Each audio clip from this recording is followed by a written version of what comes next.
What's going on, Fortnite fam? Welcome back to the FNCS. It is time. Qualifier number 2 of the Chapter 2 Season 6 Fortnite Champion Series. Is it a mouthful? Yes, but I'm here for it. Welcome back to the show, and welcome back to the beautiful island as we are going to get ready for some action. Another 6 matches in Qualifier 2, and who better to break down all the action between the games besides Reese and Levin. Boys, it's Qualifier 2 time. How are you guys feeling?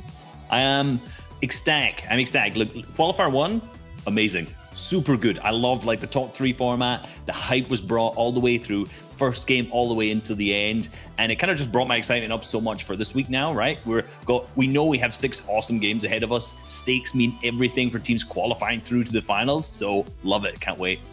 Yeah, I think when you look at all the other regions as well, there were sort of major stakes, super like excitement across all other regions. And I think EU is always going to provide for that. I think even with some of the teams that you may think are missing, like, oh no, this team didn't qualify, this team didn't qualify, there are still so many big names competing in the lobby today who, you know, have really, really big stakes and things to prove. So it's going to be a lot of fun.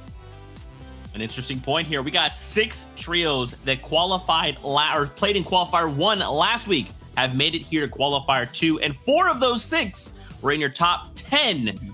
So a lot of big names looking to kind of clap back and say, listen, we didn't make top 3 last week, but this week could very well be our week. Now, we'll talk about all that and more in just a little bit, but first, let's take a moment to talk about the overall broadcast, the tournament format, and all of these things. Now, listen, Fortnite fam, I'm going to throw this graphic back in your face. I know, don't freak out. Just stay right here with me. I will talk you through this, okay?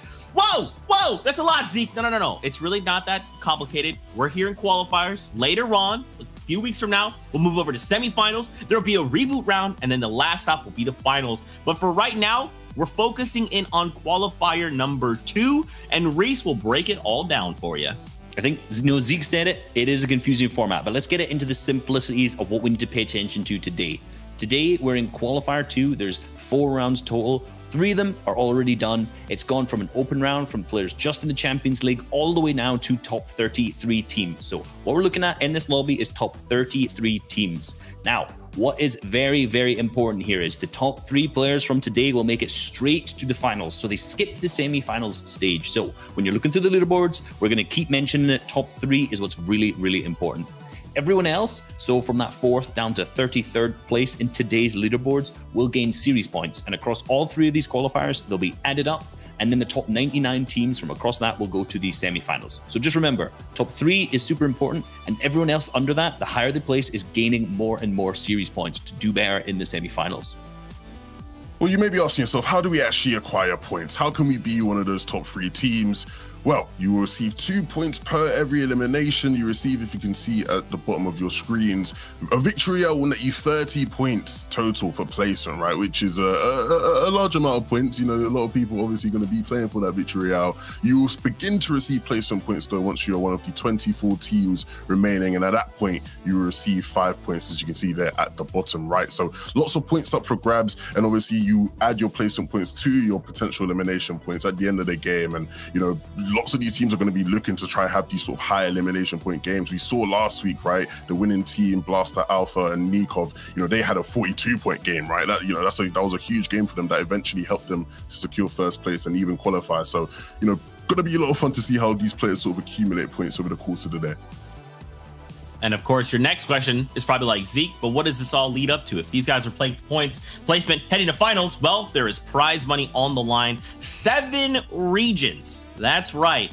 And all of these regions are after not only the prize money, the recognition, the notoriety, but the Axe of Champions is on the line. Whichever trio walks away in that number 1 spot in the finals will take hold of the Axe of Champions and be able to hang on to that and defend their title going into the very next FNCS. It's going to be an exciting time. If you've never joined us before, thank you so much for tuning in. I promise you it's about to be incredible 6 games of action here in Europe. And we'll be touching on some other games and some other things in a little bit. First, we got to talk about some of the regions that actually just wrapped up. We saw that graphic. There's 7 regions. 2 of those have already completed their matches. Asia, OCE. Let's hop on over. Let's see how they performed on the day. Perhaps extrapolate some information how we could see people come in to today's games. But in your number 1 spot there, you've got none other than Rainy. You've also got, moving on over, Mia and Ucia. They have 205 points Reese, my goodness, the only trio to break into the 200-point range. Yeah, I'm not sure if any other region last week we saw people jump over the 200 points, but certainly didn't on EU, and it was a massive, massive threshold to cross. So these guys absolutely crushed it. In particular, you can see their eliminations and placement points higher than every other region, every other team here, sorry. So you can see they slayed out there, and they were better at staying alive through all these rounds. So great, great job by these guys. You know, and in second place, we see Ragus, Moffin, and Kieran as well. And, you know, Moffin will recognize as our FNCS champion from Chapter 2, Season 4 from this region as well. So already solidified himself a spot in the final, so I guarantee these guys will be really happy about that. Yeah, and Yama, Rurikun, and Xian, always struggle saying that, they were the last team to secure themselves an auto qualification spot. And they had 2 big final games, right? They had a victory royale with 8 eliminations in their second to last game. And then in their final game, they got second place with 9 eliminations. So that was enough to sort of secure them that top 3. It shows, man, you know, even if things don't start off well, you know, having those sort of big last games can be all the difference. So congrats to them calling to the finals. Yeah, and moving over to our OCE region, we have a team who seem to be very fond of each other, as you can see. Zolker and Zolker. Now, these guys, it's actually Zolker, Goeg, and Scam who ended up placing first as their name, but clearly they're a big fan of their fellow teammate's name, and they want to show the support for him, so they've all changed the same one. But great job from them, placing first with 176. Bathan, Zdox, and CO in second as well. Another team qualified through, and in third, a lot of people out there will recognize the X2 Twins and Nubaton as well, qualified through in third. Now, these guys actually had an insanely clutch 12 elimination victory royale, which pushed them up into that qualification in the final game. So I think they were somewhere around 9th to 10th going into that game. Huge match for them, pushed them up and really just beat out. You can see so many other teams that they've kind of knocked out the way to take that top 3 slot. Yeah, the XU Twins are some of the biggest names from the OCE regions, right? And they weren't actually, you know, in the FNCS finals for last season's, you know, OCE region. So obviously, you know, a team who came 8th in the last FNCS finals they played, now they actually get a sort of chance to play in the finals again, of sort of comeback statement to see them perform and, you know, have that last big clutch game was really impressive. So happy for those guys. I'm sure their fans will be rooting for them as well in the finals. And yeah, it'll be interesting to see who sort of qualifies now of OCE coming into that final week. It's an incredible breakdown, gentlemen. I love it, as always. Now, we talked about Asia and OC. Let's kind of focus back here on Europe. What we wanted to do is actually take a step back and kind of relive some of the top 3 teams that came out of Qualifier 1 last week. And what I wanted to ask you guys was how you felt these trios did, and perhaps how you think teams coming into today's qualifier can take things or you know, strategies and push that into their gameplay today to try and make that top 3. You see, what things can they take? Well, I mean, firstly, you actually asked, how do these play? I mean, they came top 3. These guys played all amazing. You know, we had in third, we had Jamside, Fury, and Dementos, which you saw just pick up a big victory royale there. And now we're looking at our second place team, which is Nebs, Bubak, and Waze. And something that all 3 of these teams did very, very effectively was just bring that confidence in, right? In the last game, we saw Jams, Fury, and Dementos pick up the victory royale to qualify through. You know, we're watching Boobabs right here fighting, which they did all day. They were consistently always in either early game or late game fights, picking up very, very confidently a victory royale in the second game with 12 eliminations. So these guys were confident. Same with our second place team and our first place team right here. Yeah, and look, Zeke, you said what can they take? Well, you know, they can actually take their POIs, right? Nico Blast and Alpha, they're no longer here, right? They can't play. Craggy Cliffs now has 2 teams contesting, right?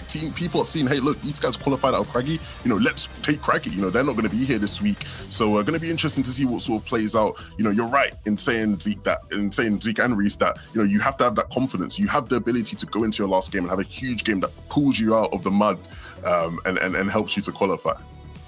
And, you know, I really like this topic of, like, now that these POIs are potentially uncontested, what trios will be facing off? What are these storylines we have to kind of be focused in on? And we have Telestration to kind of back this up. So, boys, I'd love to just talk about a few POIs that you have your eyes on, a few trios that will be going head-to-head here in the early game. Look, there's a lot. There's a lot to talk about. There's 33 teams, but let's start getting to the most important ones first, right? The most important ones we're going to be looking at, firstly, is coming out of Pleasant Park, right? And why is Pleasant Park so important right now? Is because Floki, Deceptos, and Clement are landing there. They seem to be uncontested right now. However, it's so important because Benji's team, the team last week that fought them is not here. They did not qualify this week, so they have it uncontested. So if there's any week that they're going to get a top 3, it's going to be today. Outside of that, what else do we want to look at? Right now, Lazy Lake looking like a mess. We have 3 teams potentially going here right now. We have Kaiser Floas and Hellfire. We have Bad Sniper, Marvin, and Esty. We have Ewan, Wiseb, and Blackie. Now, if these guys decide to dip, okay, that's better. 2 teams can contest this spot, that's fine. But 3 teams, this could be absolutely chaotic. Another region, another spot on the map that was looking potentially chaotic here was Catty Corner as well, down in the bottom right. Now, what we saw from this area was potentially 3 teams contesting here as well. We had Andalex, X-Squeeze, and Snazy, who I think are still going there. This seems to be their home right now. They were here last week as well. Sky, Vato, and Airwax have now moved to Retail Row to contest here instead. And we have Manu, Crow, and Quet, who have ended up kind of going down onto this kind of spot here, onto the radio tower. So, or the weather station, should I say. So, this is looking like an awfully hot spot. It was looking very, very dicey for a minute. But right now, the teams seem to have kind of split up, and this may seem like a little bit of a safer area on the map. Yeah, and of course, you know, Reese, you sort of break down sort of the key POIs, and we always understand what is the sort of meta and the right way to play the game. Well, there's currently a team who has taken the game by storm, and quite literally, they are taking things by the storm. Kree, a Polish player out of Poland, what did I say that? He's actually playing with his trio, and they have an interesting strategy in which they get no eliminations. They've made it to round 4 with basically no eliminations. They don't play to try and eliminate people. They don't play to even play the zone. They literally land here at the very bottom. You can see at this dock, they get fishing rods and they fish. They literally just fish, and they literally will sit in the storm and heal off and just completely just break the game, essentially, right? So these guys will rotate from that dock into Slurpee and sit in the zone and just use slurp barrels, use campfires to out heal. And it's a really crazy strategy that, you know, we've not really seen work, but these guys are doing it really well. The problem is that they might face today is the fact that there will be teams who are aware of their presence, right? Queasy's trio lands towards Flash Factory. They're going to know these guys are going to be here. They're not going to have weapons to defend themselves. Can we sort of counteract that? So, you know, this is a team that's going to be interesting to watch. It's the reason why we spotlighted them, right? It's the reason why, you know, they are a team that we find very interesting, because they've made it here with no eliminations, Reese. It's crazy. Yeah, none at all. You can see total eliminations from yesterday in round 3 only 0. Average placement was 6.5. They picked up 2 victory royales, and they also picked up 2 seconds and a third doing this strategy. So will it work here? I'm not optimistic. I don't think 11 is either, because people know that it's working in this lobby. But hey, we're here to watch the show, right? Yeah, they've got, you know, a load of top 5 placements, right? They had 6 top 5 placements, 2 victory royales as well. It's crazy to think that this has actually got them to round 4. Like you said, Reese, I don't think it'll necessarily directly translate to them getting top 3 by any means, but if we see them win a game, or maybe even just whip out some new strategies that we've not seen so far, that would be pretty fun.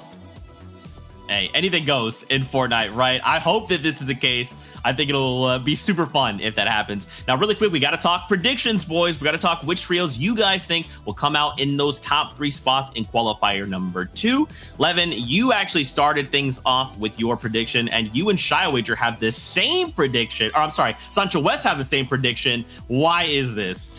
Well, Reese broke it down perfectly, right? These guys have to call now. Benji, Fishy's trio, Benji, Max, and Amplified, they aren't at Pleasant this week to sort of stop these guys and, you know, disrupt them like last week. Floki, in my opinion, is one of the best endgame players in the game right now. His aim in endgame is ridiculous, and it's the reason why I'm really confident in these guys, and I think Sancho is as well. Yeah, I think my trio with Kinzels and Shao's trio with Michael Mix Verox is all under that same region, right? They all really have to capitalize today on that top 3, and they're all top 10 teams at the same time. So these are the ones who are out for it and need this top 3 right now. They're going to be playing to their best.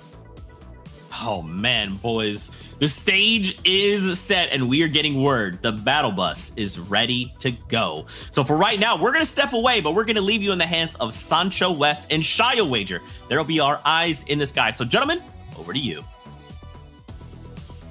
Thank you so much, Zeke, 11, and Reese. It's Shio and Sancho ready to show you guys how Qual 2 looks for EU. A bunch of the same trios, but under different and fresh stakes, so to speak. Sancho, how are we feeling today? Oh, I'm feeling excited, and I cannot wait to see how it all goes down. I tweeted out that after prepping, I think we're going to see some exciting new strategies. The boys on the desk already hinted at the ocean strat. I'm gonna maybe the ocean man strat. You know what I mean? Going out way out into the depths of the waters to secure some great placement. But hey, it doesn't matter how you get there. Is this you just get to get in the top 3? That's all you gotta do. get in the top 3, and you get yourself into the finals to play for some big time cash. Yeah, boats and fish. It's all about that top 3 that people are rolling with. It could be an uncontested spot. The big thing too is 6 of the best trios in Europe are already qualified for those finals. Don't have a chance to play in these quals anymore. So a bunch of these guys, I think Levin hinted to it, have a type of unique circumstance now at their drop spots. Their big team, their big enemy, their rivals not here. We'll see how things go down. For some people, it's been uncontested the entire time. Their plan hasn't worked. I feel like that's what Wakey, Kinzel, and iDrop are kind of been working with over at their drop spot. But we'll see exactly what the pivots are, how things have changed, and where we're going to be rolling with in game number 1. Absolutely. When it comes to Holly Hedges, especially in the qualifiers and the earlier rounds, you get a lot of contested people going there, a lot of hot drop situations. Here in a set lobby, that's going to be perfect for iDrop, Kinzel, and Wakey. If you look at their history and all that, you see a lot of times where they kind of fall early. That's because they're literally dealing with Shio 2 to 3 teams at their POI. Now they have it uncontested. We're going to get to see them in their full form. And this is a strong opportunity to get in that top 3. I mean, you look at them last time, they didn't make it here. It was because of those fights off a spawn. Yeah, it was also because the zones were kind of just never in their favor. No matter what season you look at this trio or some of the people who are part of it in general, maybe that changes today. I feel like in EU, that's one of the biggest things is where that first zone locks in. Kind of dictates how people can actually end up playing. But should be a bunch of things going on across the entire map. For these guys, it's uncontested. Lazy looked like he was going to have a crazy fight between so many different teams at the same time. No one really knows exactly how retail looks like in general, but lots of things to be had so far. No elims all across the map. Now we're going to go all the way to the other side of the coast here. We're going to see Savage and Dreda and Refsguard here holding down Steamy Stacks once again, making a second appearance here in the qualifiers. I mean, basically, when it came down to this, Storm Surge was a big factor for them. And considering that last week's trios, you know, you had the people landing the Fire Hunter at Pristine Point, those trios already took off. Tripper, who is back again here in this week, who lands in that Orchard split, literally took off as well. So it's going to be very difficult for Indreda, Refsguard, and Mr. Savage to find themselves the Storm Surge tags that they really need so they don't have to take unnecessary fights. But speaking of fights, here is the battle here at Craggy Cliffs. And this is going to be a temporary battle here because we all know whose big names are already right now. But let's see who's able to punch their way in here into the finals in this opening engagement. Yeah, Sena Red and Rob versus Robabs. The battle of Rob is going to be here with Leo and ZQ. Let's see how it breaks down. Red has one of the best spots right now in terms of being there to see things, but Robabs is not going to let him have it for free. Shots being taken, no shield available now. But at the same time, for Craggy, it's such an ebb and flowy fight. Even when someone lands big tags, it's so awkward trying to get towards that body to make it close quarters. You can just see how far away it is. Open streets in the middle. It's going to be tough to really transfer anything between the fights. No doubt. I would say definitely Leo's trio right here has the strong side. If they got that bunker chest that's right below Leo, they're going to have some big time opportunities to put some big time power hits. But you see right there, that clock tower, Shio, that's a big vantage point as well. And already you're going to have another stalemate situation.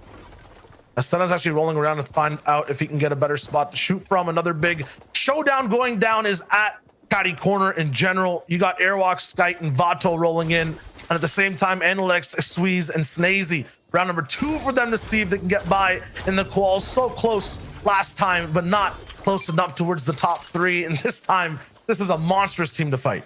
And if you are an Andalex trio fan, this is not a sign that you want to see. In the previous week, I've seen Airwalks' trio be its big time thorn on their side. They're always here at the Caddy Corners. You know what's so fascinating as well, Shio, is Airwalks and Vato, they were playing in the previous season, right? And in that season, they basically went to Weather Station. They were very passive. They didn't really went down there. They were playing with, I believe, I'm taking a look at my notes, Etsy. They were playing with Etsy. They really never really went down into Caddy Corners to mess with Analytics. They let them alone. They kind of maybe looked in there, maybe to see if they could get a little couple of Storm Surge tags. But this time, adding Skite into this trio, coming back from their squad days, they're mean business. And look at this.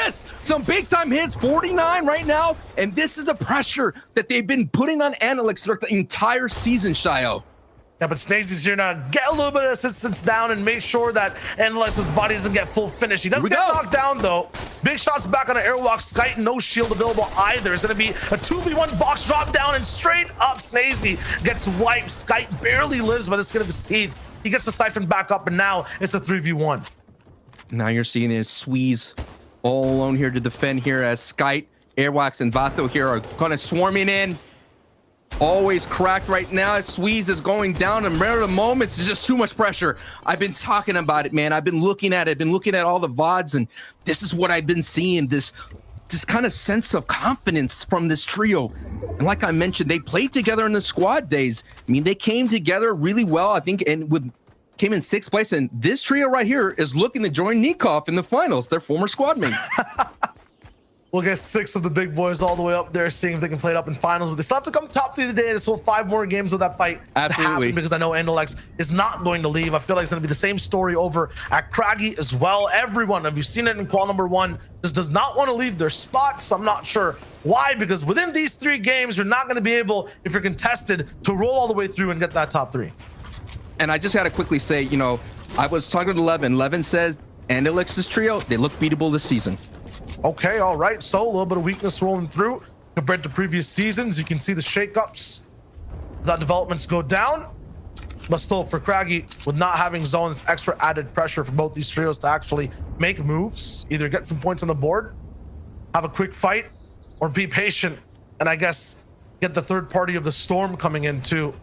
Rez gonna be able to back up. We saw Robabs go to the north side of Craggy Cliffs. He can go all the way towards the left. We're talking about storm surge potential for the Steamy trio. It might be this one or this game where they find it. They actually see a llama up top too, so they're gonna go straight up for that one.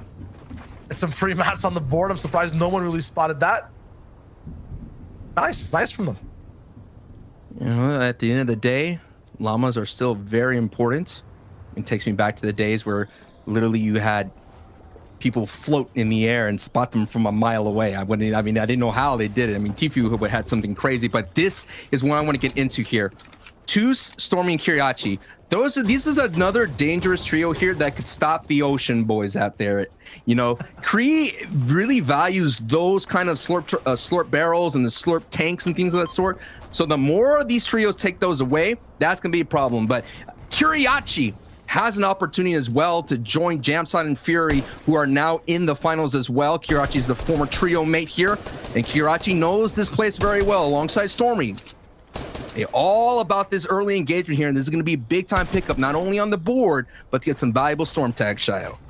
And before they focus on the fishermen, it's time to fumigate Slurpy Swamps right now for the one little rat trio that's here in these guys' eyes. They're not sure why someone's contesting them. Kiriachi's not going to be too happy about it. They're already breaking down and making sure 3-point pinch goes through.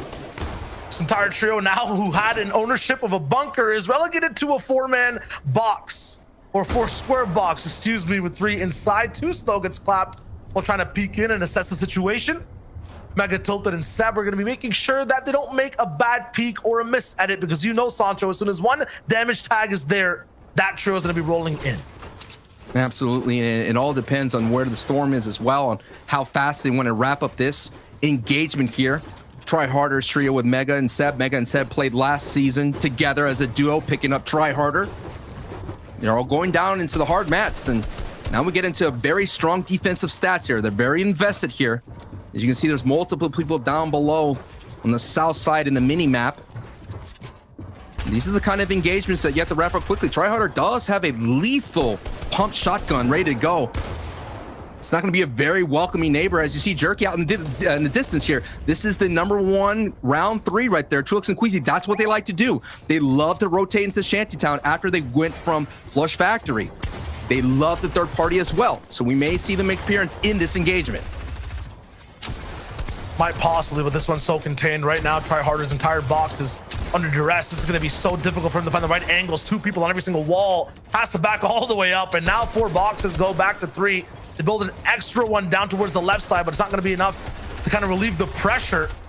Toos is really playing this like he's actually fishing, throwing out the hook, reeling it in a little bit, and then letting it simmer, letting these guys squirm inside their boxes. Tryharder doesn't actually know where to peek from. Yes, Sancho, he has the gold pump, but if he doesn't shoot it, if it doesn't do any damage, it's worthless. There's so many trios coming into this fight, Shayo. It looks super scary right now for everybody in this engagement. Zone 2 has revealed north of this, so they have to quickly wrap this up as fast as possible, because we've seen this in every time when you're fighting in Slurpy Factory or the Slurpy Swamps, you have some bad rotations when these engagements last too long.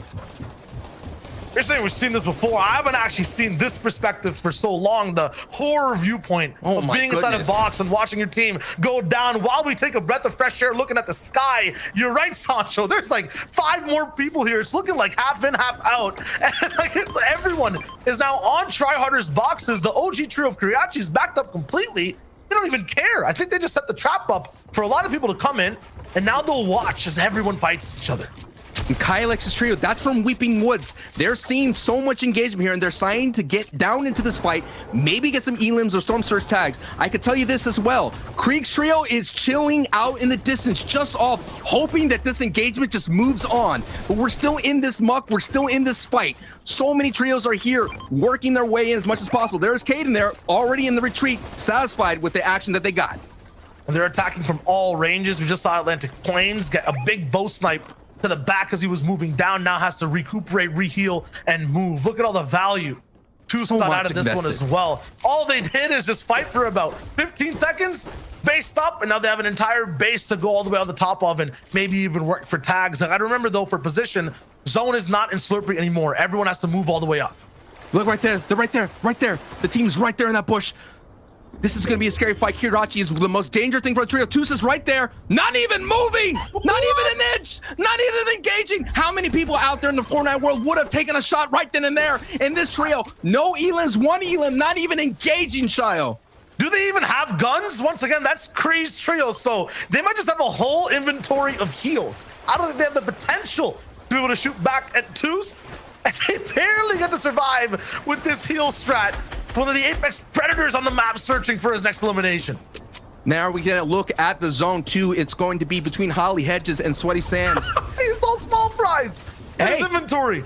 Can we cycle through that real quick? I actually don't even think they had guns to fight back. They have an entire inventory of full heals. They now have Slurpee as well, and they literally dodged Tus. Like he's literally, it looked like he was a raptor, just working around, trying to see if there was anything to hit, to shoot with, but they stood still, couldn't see him, and just walked right by. It's all fish for Tracy right now. I'm just looking for Kree and Zelek and seeing if they have the same type of loot as well. That was just crazy. Now, the big thing for this trio there to continue on is a lot of slurp barrels and slurp tanks were taken. At the same time, a lot of time was taken. We also saw Storming Right's trio dip into some of their heal pool. We'll keep up with that story. We'll keep up with that strat as much as possible. Let's get back into where the bullets are flying and the engagements are happening here. CRR, Aqua, and Vino here make an appearance in this week too. Barely just missed out, coming in 34th place in the previous week here. Going up against Floki, Deceptos, and Clement, 2 of the picks here that could go on and advance into the finals here. I'm very confident that they can, Shio, but this is not a trio that you want to see on your rotation. This is a trio we didn't actually end up ever seeing in the first qual week either. It's nice to see these guys pass Buzzin' Park in a mid-game. Let's go Floki, let's go Deceptos, Clement. You know, a little bit of beef war going on inside the neighborhood all the way there off spawn with Benji, but it's not going to be there anymore. We're going to be chilling here for now, seeing how these guys play out of mid-game. And we're seeing right now Clement, Floki, Deceptos. You see Savage's trio out in the distance.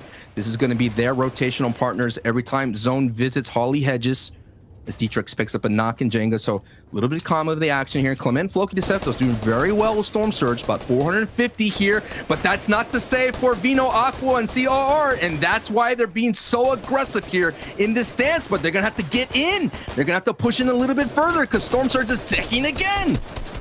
They're going down just a matter of seconds before it becomes so drastic for these guys.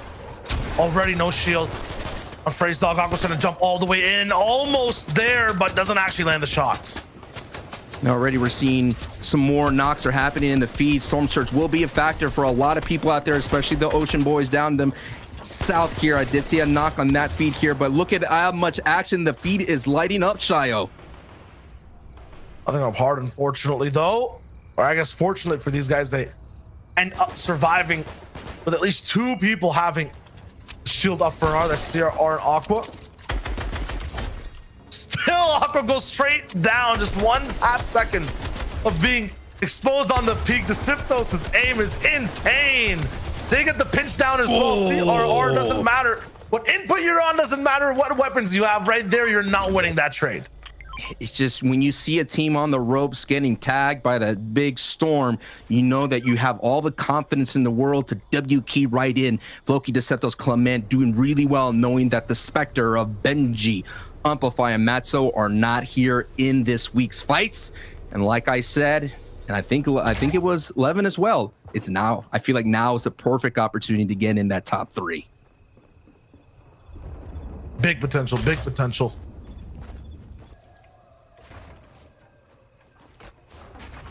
Hellfire, Flores, and Kaiser. We know these guys too are no strangers to playing that custom type format, the round 4 set lobby type beat. But at the same time, just struggled in consistency every single time we see them at this stage. Maybe one game stolen here or there, never actually stamping a brand on the 6 games though, and having that top performance. Yeah, Hellfire came in 29th place in the previous season with Boyer and Kaluja. Kaiser coming in there with Rojo and Swaggy, just that's who we played with. And then as well, Flois made it to the semis with Rotary and Nate. So that's what you're talking about, you know, just not being able just to get in. But at the same time, you're looking at Holly Hedges. It's a great place for teams to make a pit stop to get peppers that are left behind. No doubt Queasy Trio, when I watch the VODs, they love to rotate all the way from Shantytown, from their Flush Factory, Shantytown. Their next stop is Holly Hedges to look for any noms, but some nice hits here on Meta here from Airwax. And already taking that power off that fight against Analyx's Trio, looking really good. Look at that, 4 elims, looking solid. And actually, Skype was able to finish that off. I mean, free elims, let's go. Hyper awareness. You understand where teams are getting bullied. I don't know what this. What's that target? Did you see it? Did you see it? I'm seeing what you're seeing, man. And I have the same level of understanding at the moment. This is long. These guys have ultimate real estate. I'm not sure what the value that property at, but it's in the 6 figures. If you're looking at the screen on your left, folks, that tarp is basically cutting like almost straight across. I've never seen anyone play this way. It looks beautiful. I mean, I gotta say, I'm a little bit nerded out on the structure. It looks beautiful. Deployable boxes, if you go anywhere by them, you end up taking damage, and they end up alienating sight lines as well. It's kind of crazy the amount of control they have. Here's Taste and Nate and 4ZR though. A lot for them to redeem overall when rolling through. Last time, barely even ending up near that top 10 slot. They were looking so good. They were favored rolling in to qual number 1. Ended up not getting the VR. Ultimately, a lot of different problems up from how they're looking at battling their POI, how they're looking at rotating after the fact as well. No one really to bully down. They basically didn't have that aggressive stance from Taste inside of their control that Nate and 4ZR love to have on the center of the map. This time, though, things might change looking at these new 6 games. Hey, man, you said it was Tasting that tweeted out that zones weren't going his way. This zone is right in your backyard. You have to capitalize here. This has to be the game. This is it. This is it. I don't even think it was the zones the entire time. It was just the way they were playing. It was so, the rotations were hard. Undecisive. Yeah, no, I mean, the rotations were fine. Just, they would knock on people's doors, right? And they want to get in. These guys are the salesmen of box fights. They weren't selling, man. They were not selling anything. You have to think about there. What I mean by bad rotations is the rotational partners were very aggressive. I mean, you had Benji's Trio going with there. You had Clement and Floki sometimes messing up their paths. And at the same time, you had the people up north who were actually advanced throughout the entire thing with Nikov's Trio. All that, bad recipe for success. But now all those ingredients are not here. They have to be able to work with what they have here. Mex Michael, who had an unbelievable 19 elim game, something like that, to get into this round, now got to roll without Verox. Potty Tripping going down as well. One of the, I don't know, game stealers that are in the server right now. It's similar to Kaiser and Hellfire. They're always good for 1 or 2 games to kind of flip up the points. They did it in game 5 in qual 1. Won't be here to do the same thing in game number 1 of qual number 2. Meanwhile, though, Taste and Nate 4ZR, is it Surza was the issue? It has to be in terms of Nate and 4ZR not having any shields together unless we're going for a few overpeaks. Lizen's there with Dietrich on the other side as well. There's so many different trios around them who are taking damage and need to be aggressive. There's ZQ on the backside. He's going for shots right now. Nate has to be on the defensive.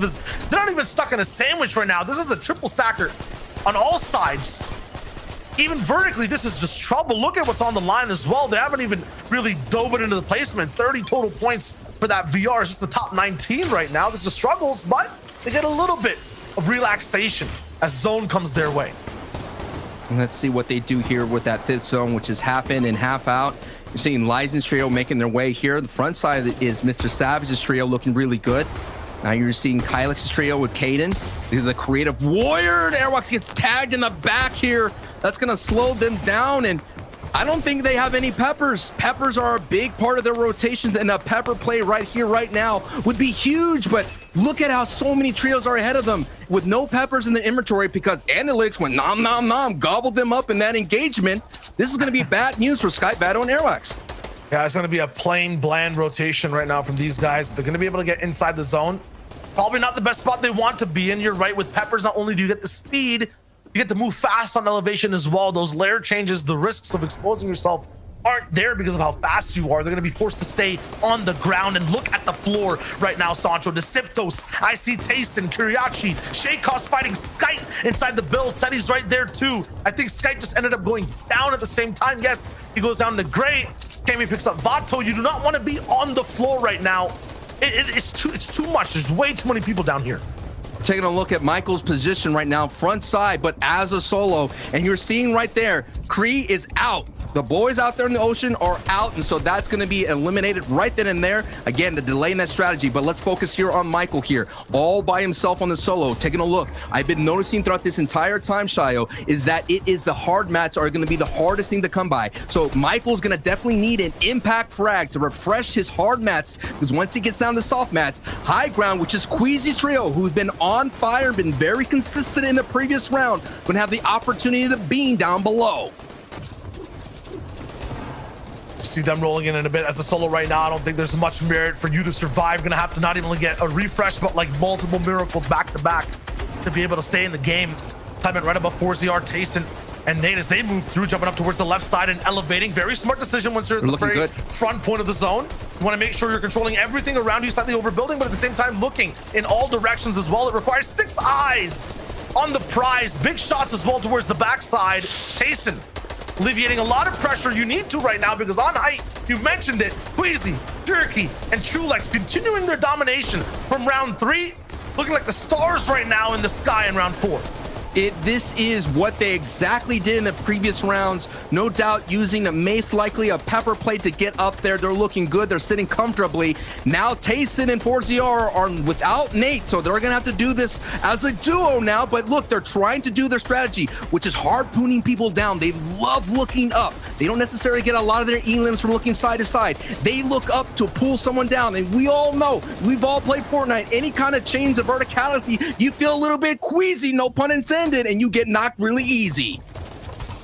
At the moment, yes, but with 2 people as well, it's just 4 eyes, 2 perspectives. One has to tarp, the other one doesn't have that much firepower towards the backside though. Bestguard and Savage are on fire as well. They were just 1 layer above Tayson, now on the ultimate low, making sure they get every single person down. Double headshots from Tayson as well. That's huge. Between all the other trios fighting for space on the same layer, blocked by stairs though, the edit's there. All good for him to be able to keep up and catch up with 4ZR. So many scary names though right above him. Now has to go to the same layer as D-Trix. He's gonna move there while Trulex, Jerky, and Queasy go even higher than before, making sure Kuriachi and Stormy Right can't do anything to set them down. Seti, Teak, and Cammy are down below though. Have the double potential. Savage is crashing in right now. This is absolutely crazy. Shot after shot, harpooning walls, harpooning bodies. This man is here to stick a spear in any single person that's ahead of him. And that's not only with that harpoon, it's with these shotguns through a 3-man, just absolute armada right now on low ground. They're pickaxing through, getting stopped, taking some 180 flick from Savage. He's keeping the dream alive. Siphon's there, and now it's just up to him to continue the duos and the trio story. 2 seconds left. 1 can't find his way into the zone, but 8 elims in 7th place. What a performance. Unbelievable. Cammy's trio was holding them down, not letting them get through. Cammy's trio is still up. Now they're going up against Grays and Shaykos. Shaykos right now, Gray is out. Shaykos down to 22. It's going to be a matter of moments. And they trade right there against Seti here. DKS is still on his feet there, but now looking up at height. Trulix, Queasy looking good. Jerky's going down. Trulix is going down. Queasy has the win condition here, trying to stay away from the fight, but Cammy decides to go up. He does not have the dub shotgun. If he had it, he'd be a big factor, but he doesn't have HP. And that is it. Trulix, Queasy, and Jerky get the first victory royale of the week 2. Wow, man. Hey. Woo! 6 eliminations all the way from height, playing it perfectly, letting everyone simmer down below, really take all the heat and the brunt force of the damage, of the fights, of the zone as well. Is it enough elims though? Did they play it too safe? That's the big question. I thought that was phenomenal. It was phenomenal, and that's exactly how they play their games. If you look at the round 3, that's exactly how it all unfolds. So it's pretty much a rep, like a nice rep right then and there. But what a great way to get a good rep here in this level. Let's check out all the reps from all the different teams. Zeke, Levin, and Reese have more for us on what actually happened in qual number 2's game number 1. Reese, Levin. This game had everything. It had Kree's trios, close call. It had the crazy teams rolling around in shambles position so other teams could overtake them and say, we're here as well. We want a shot at that top 3 spot. My goodness, so much fun. And, you know, again, props to Queasy's trio. I like that teams in EU are saying, like, look, we're not going to give these other trios these opportunities to go to the heal off. We're just going to say, whatever happens, we're shutting it down and we're doing it now. And I like that. Yeah, Queasy's team is like typically a really, really good high ground team, right? They've done that in past seasons a lot, in particular Queasy and Trulex, known for their high ground back a long, long time ago in season 2. And this season so far, I've been watching them play a ton of low ground really, really efficiently. But this game was just like a perfect, if it's there, take advantage of it. They had high ground in 5th, they got good zone RNG, they stayed up and just capitalized on it the entire game. Like that entire game, they were on high, they didn't lose it once. And because they were so high up, as kind of Shayo and Sancho mentioned, no one could contest them. Everyone's just shambles down below and just absolutely textbook play by them keeping high ground like that. Yeah, I think there's like a style and play which they've sort of developed, and them for, like Sancho says it, right? They're known for being able to play high in a really dominating fashion the way they did there. But like you said, Reese, they've sort of added a new level of dynamism to their game where they can play low really successfully, and I think it makes them a big threat. I think when you look at their failings in recent weeks and months, it's a lot of it not down to them, right? I know Queasy's had a lot of PC issues here and there, and so to see them now be in a situation where they don't have to worry about technical difficulties, they're going to do this. They did it yesterday. It's the reason why they were the first place team in round 3. And so, if these guys can now come in and continue to be a threat, you've got to start to put them up with some of the best trios in the region. Speaking of other trios, guys, in the beginning of the show, we kind of touched on trios going head to head, and you guys have pulled some of those clips, some of those interactions. How are you feeling about this first interaction, game number 1? What were your thoughts? Game number 1 was full of turnarounds, right? We saw Vato, Skyte, and Airwax all contest Nazy's team, which we didn't think was going to happen. On social media, Skyte tweeted that he was going to be landing retail, so completely changing it up. A surprising kind of Andalex's team at this point, but they ended up landing here, and because of it, they actually ended up picking up these guys right off spawn as well. Now, how did this actually impact them? Unfortunately, Airwax's team ended up going down in 17th, so even though they got all the Storm Surge damage, they got the eliminations, they didn't manage to do too much else because of that.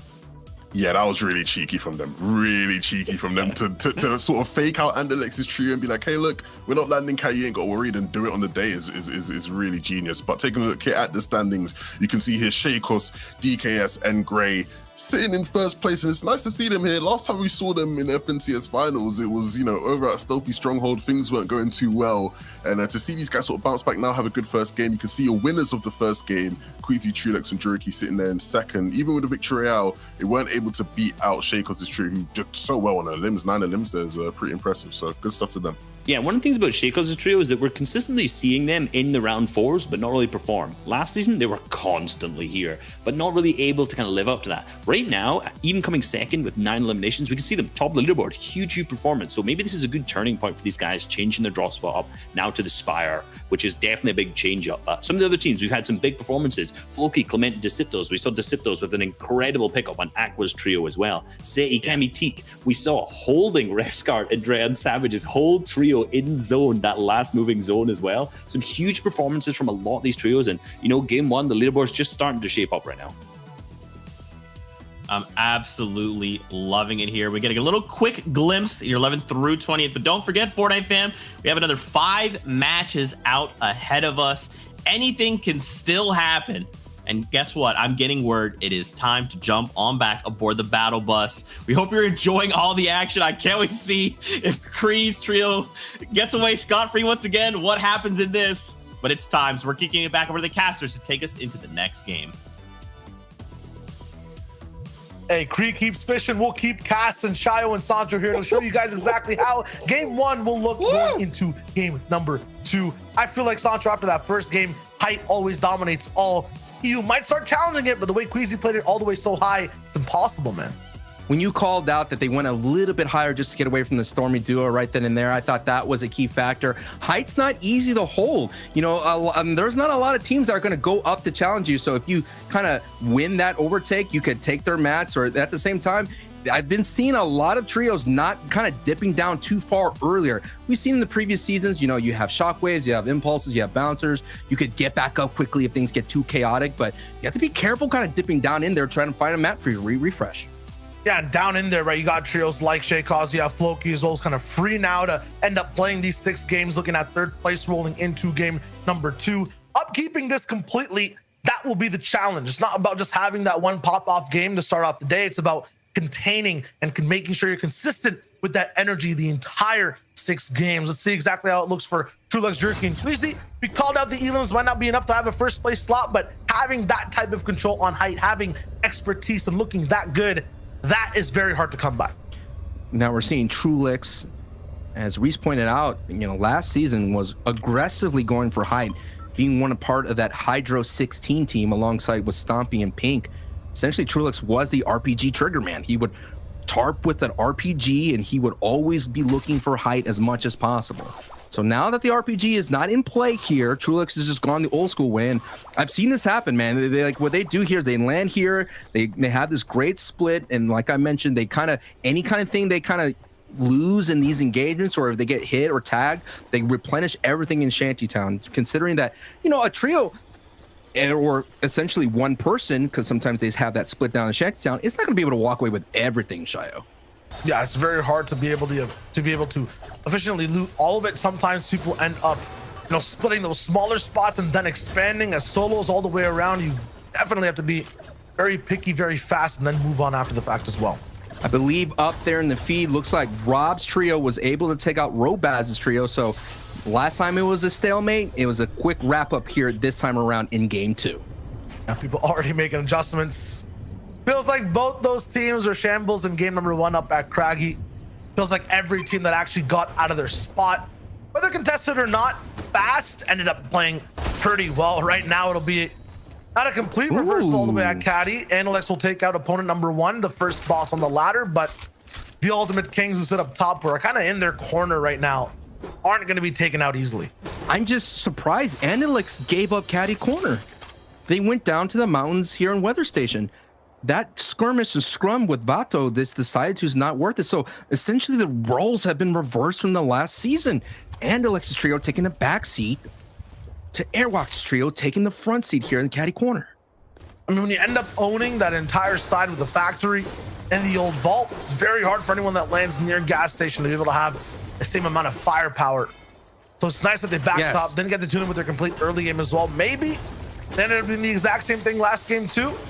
Yeah, it looks like they have that same type of split where Analyx lands near up top near the weather camp, and then the other 2 trio partners are there on the gas station as well. Here's a first look at Zone 1. It's going to be right above Misty Meadows Lake. And if you look at the bottom left, that is not, you know, I guess a bug or a typo. That is actually a trio out there. We mentioned already, that's Creek's trio hanging out there. I think this is going to be a good zone for them, considering that if you're in Slurpy Swamp and things like that, if you're a Kiriachi's trio or your Queasy's trio, yeah, you're not going to go way that far out there. I mean, those trios, they get in a motorboat, dude, and they jet. They get out of there quickly. They jet fast. I think one of the win conditions for them as well is to make sure that, you know, the early zones aren't actually at Slurpy completely. They want that thing to be inside the zone so they don't actually have eyes still inside Slurpy, maybe looking for extra shields.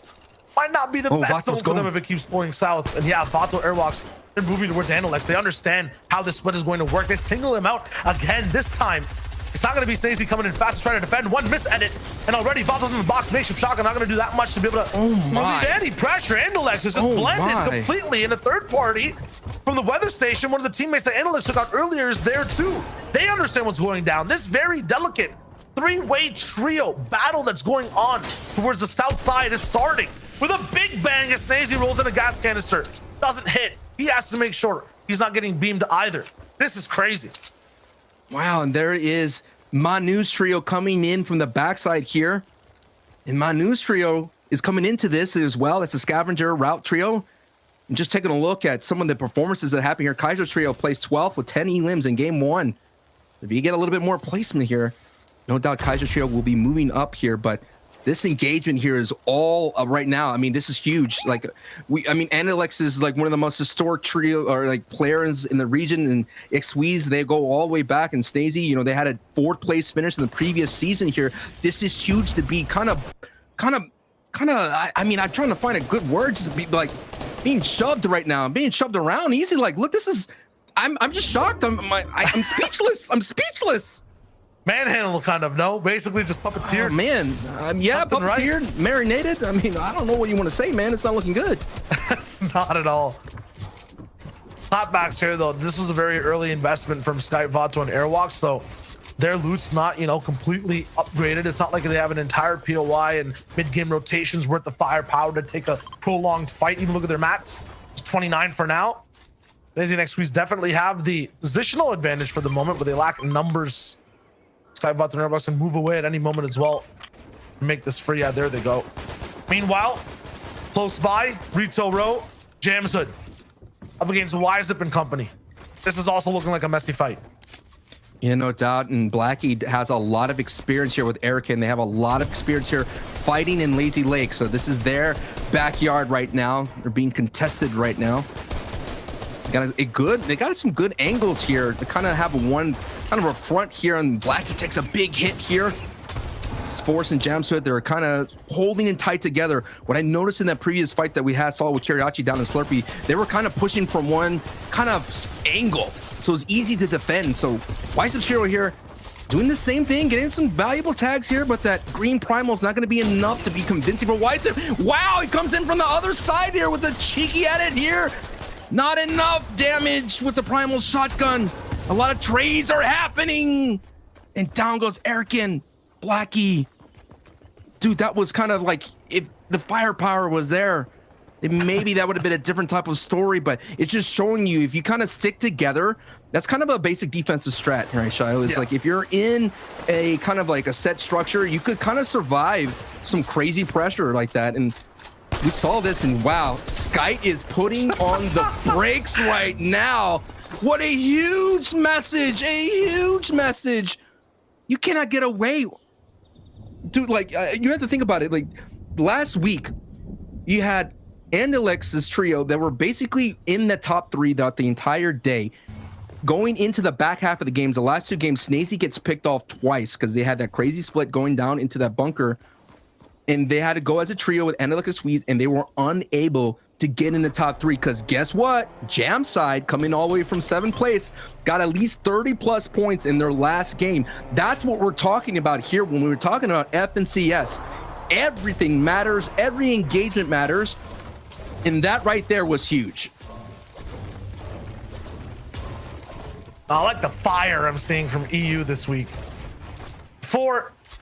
In Qual 1, we're watching a lot of like mastermind playbook type strats that are kind of elongated to take a long amount of times to go down. The early game is very, very patient. Now, it just took one game for people to say, forget it. We're going straight in. All the strats we're doing are going to be close range, box fighting. Going to make sure that everything we're pushing for is damage and fast conversions from early game towards mid and then all the way to the end. I'm liking that so far. Yes, it's unfortunate. Some of our fan favorites like Andalex are getting the short end of the straw, pulling the smaller stick.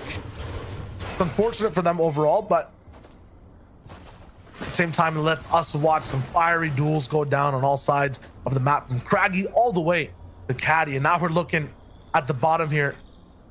Zelik, Trey, they're gonna have a full fish inventory. I think Kylix might have seen them. I'm not entirely sure. Well, X8 moves as well. They definitely don't know where they are anymore. Back to their bush camouflage strats. These guys are like amphibious chameleons. No one can see them, and they just operate with the water. And now you're seeing Kylix's trio's homework. This is a team that comes from Weeping Woods. So they went down south knowing that the other trio there, Akirix, is going to be around, right? Kiri's going to be here. They know that they're going to be here. If they could get them out, that's going to be very valuable Storm Surge tags, and as well, of course, elimination points. This is a very sound strategy. And look, X8 already has 6 peppers in the inventory. No doubt going down to Poly Hedges possibly to get some of that goodness. And they're looking really good. Look, expect them to be very dangerous at in-game, because look at the zone here being at Hydro 16. And I'm looking at you, Shia, right now. You know what you love. You love a Hydro 16 finish here. If we get one of those, I know you'd be happy. Favorite endgame, isn't it? It's always an up and down. It's so hard to actually call the strat of where to go. It's like pure skill to be able to win that one completely. Now, in terms of this kind of relationship between, you know, as we watch these trios just kind of shoot down, because it's actually interesting what this fishing trio is doing versus Kylix. U11, Reese, talking about how Kylix knows exactly where they're going to be. You know what I mean? In terms of how they're fishing around. Issue is, in order to actually drop down and get that fight and convert something with it, they're going to have to grief their own game. They're going to have to eat Storm. They're not going to be able to play their zone, their strategy, an investment. right? So, yeah, it's a huge. I don't even think it's an investment. It's just, it's going into debt is what it is. It's a sacrifice. Yeah, it's a big sacrifice. So I don't think it's going to happen, right? Look at all these other trios that are playing. DKS taking shots right now. The Ziptos, 6 Elims, game 1, huge pop-off potential. These guys are playing inside that mid zone. They're playing their natural type of Fortnite game. They're not really super counter-stratting, so to speak. Just reacting to what's happening to them. I don't think Kylix is going to be able to drop down and get into the zone, spend a long time inside the zone fight, give up his position to get that free squad. DKS, we saw the former trio mates fall at Lazy Lake with Blackie and Erwin.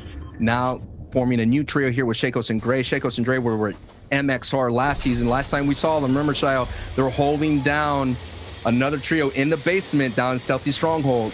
They're holding down Steelix's trio, so made some adjustments. No longer going to Stealthy Stronghold here. Having some great performances where we see them. They're looking pretty good here in today's events.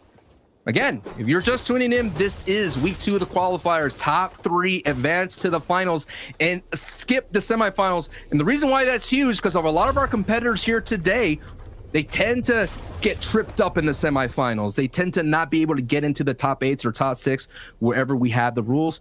And so this will be monumental for them to skip that portion and get right into the finals and essentially guarantee themselves at least thousands and thousands of dollars.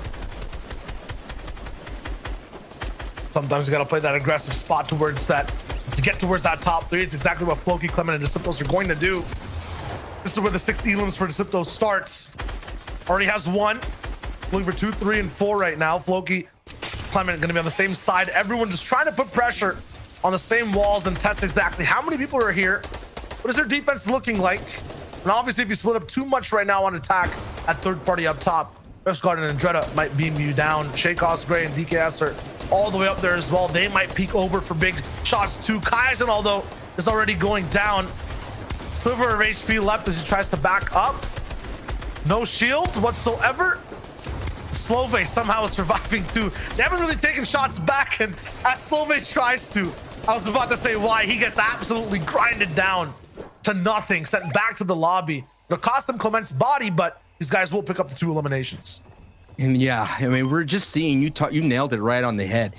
We're seeing the EU just be really blunt force aggressive, taking mallets to builds, box diving, W keying with authority, bold, italicize it, make it that font size maybe 30, take up a whole page type of vibes here, maybe put it on a big flag. That's the kind of pressure that we're seeing. Not about these finesse angles, not about triangle or whatever you want to call it. It's all about just getting in and causing some big plays right then and there. So that's going to be huge. And another big factor here, Andretta and Refsguard now as a duo. Savage is not here to fight. Not going to be here for game number 2. We saw Floki, saw was about to wonder where Aqua was as well, towards the left side as he moves away. 4ZR struggling again. Oh no. With Surge again. Unfortunate. Taste is going to be the one that the lowest HP has to go through his minis. Teak is hearing this happen. He's just waiting it out, waiting for more shield cracks over and over. They know that Tayson, 4ZR, and Nate are absolutely desperate, and this is looking bad. Tayson goes down. 4ZR about to be claimed by Surge. It's still operating. It's still striking down from the skies. It's something you can't counter with builds for the moment. He has to jump in and take shots, but he only has 35 HP. Make that 0 as they get claimed. Wow. Cammy, Seti, and Teak, one of these trios that They did such a great thing last season. They were very strong day one in the finals. But when we got to day two, they got picked apart of their split. But now they're being very aggressive. Seti, Teak, and Cammy taking up one of the big names. But the big story here developing is the Storm Surge woes of Tayson's trio. You know, when you're in Seti Sands, we always talked about the creativity that you have in that POI. You could push the Fort Crumpet split, you could go up to Coral Castle, you could go down to Holly Hedges, but right now, nothing is happening right now for Tayson's Storm Surge plan. I think they're trying to do, like, I don't know, some type of late box dive on people, but it's just not working out. It's tough. Second game in a row, it's very tough. And as a result, we're kind of now seeing how that, you know, Fortnite bridge on low ground's being made. It's just Seti, Cammy, Teak on defense, ending fights fast with low risk on their mats. So many extra ones. They make a whole base that they can play out of. It's kind of nuts. I like it. You know, and there's nothing like doing it in a pub game as well. Try it. It's fun, folks. I did.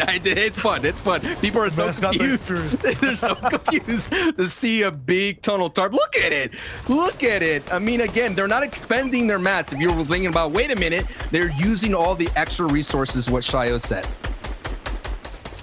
This is very good for them right now in terms of where they're looking at in the leaderboards as well. Rolling in 4th place with those 3 elims. It should be knocked up all the way towards 3rd, maybe even 1st overall, depending on how those 2 teams are doing up ahead of them. That placement still yet to be handed out by the whole server. They're all going to come in. Everyone kind of understands how this base is looking. Aqua's not going to challenge it. Mena's going to be fine for now. And we're just seeing everything kind of play out here. Shots are ringing out. Again, Savage is not in this fight. Great DKS and Shakos. No elim points right now. We're about to get into placement points here, Shayo. And this is where you're going to have to start to shift focus and really understand which trios to follow for this specific game. Mr. Stinkholder Shakos there. He's the #1 man to watch. First place coming into this game. We'll see if he can stay in that spot. Trulix as well. We saw the big base before. Right now it's contained inside Hydro 16, but these guys are insane at the end game. They're also in 2nd place. Keep an eye out on them. Past that, we saw the big base boys, right? Seti, Cammy, Teak. They're going to be crazy to see on low ground. And finally, Floki, Clement, the Siptos, aggressive gamers. They're angry, Sancho. Something happened. We don't know what. But they're clearly frustrated, and they're taking it out on everyone else. Crow's back in the game, though. Man who went down, I believe, 1st in the whole server. Rebooted, alive. Gonna be able to play. Here are the base boys inside their base. I think they're the most active right now. They've done almost the most in terms of mid-game, influencing different trios around the map. Right now, making it really difficult for anyone near the dam to be able to even make a mistake. Jams Hood completely beamed down by Seti as he just doesn't place one wall. This man is so accurate.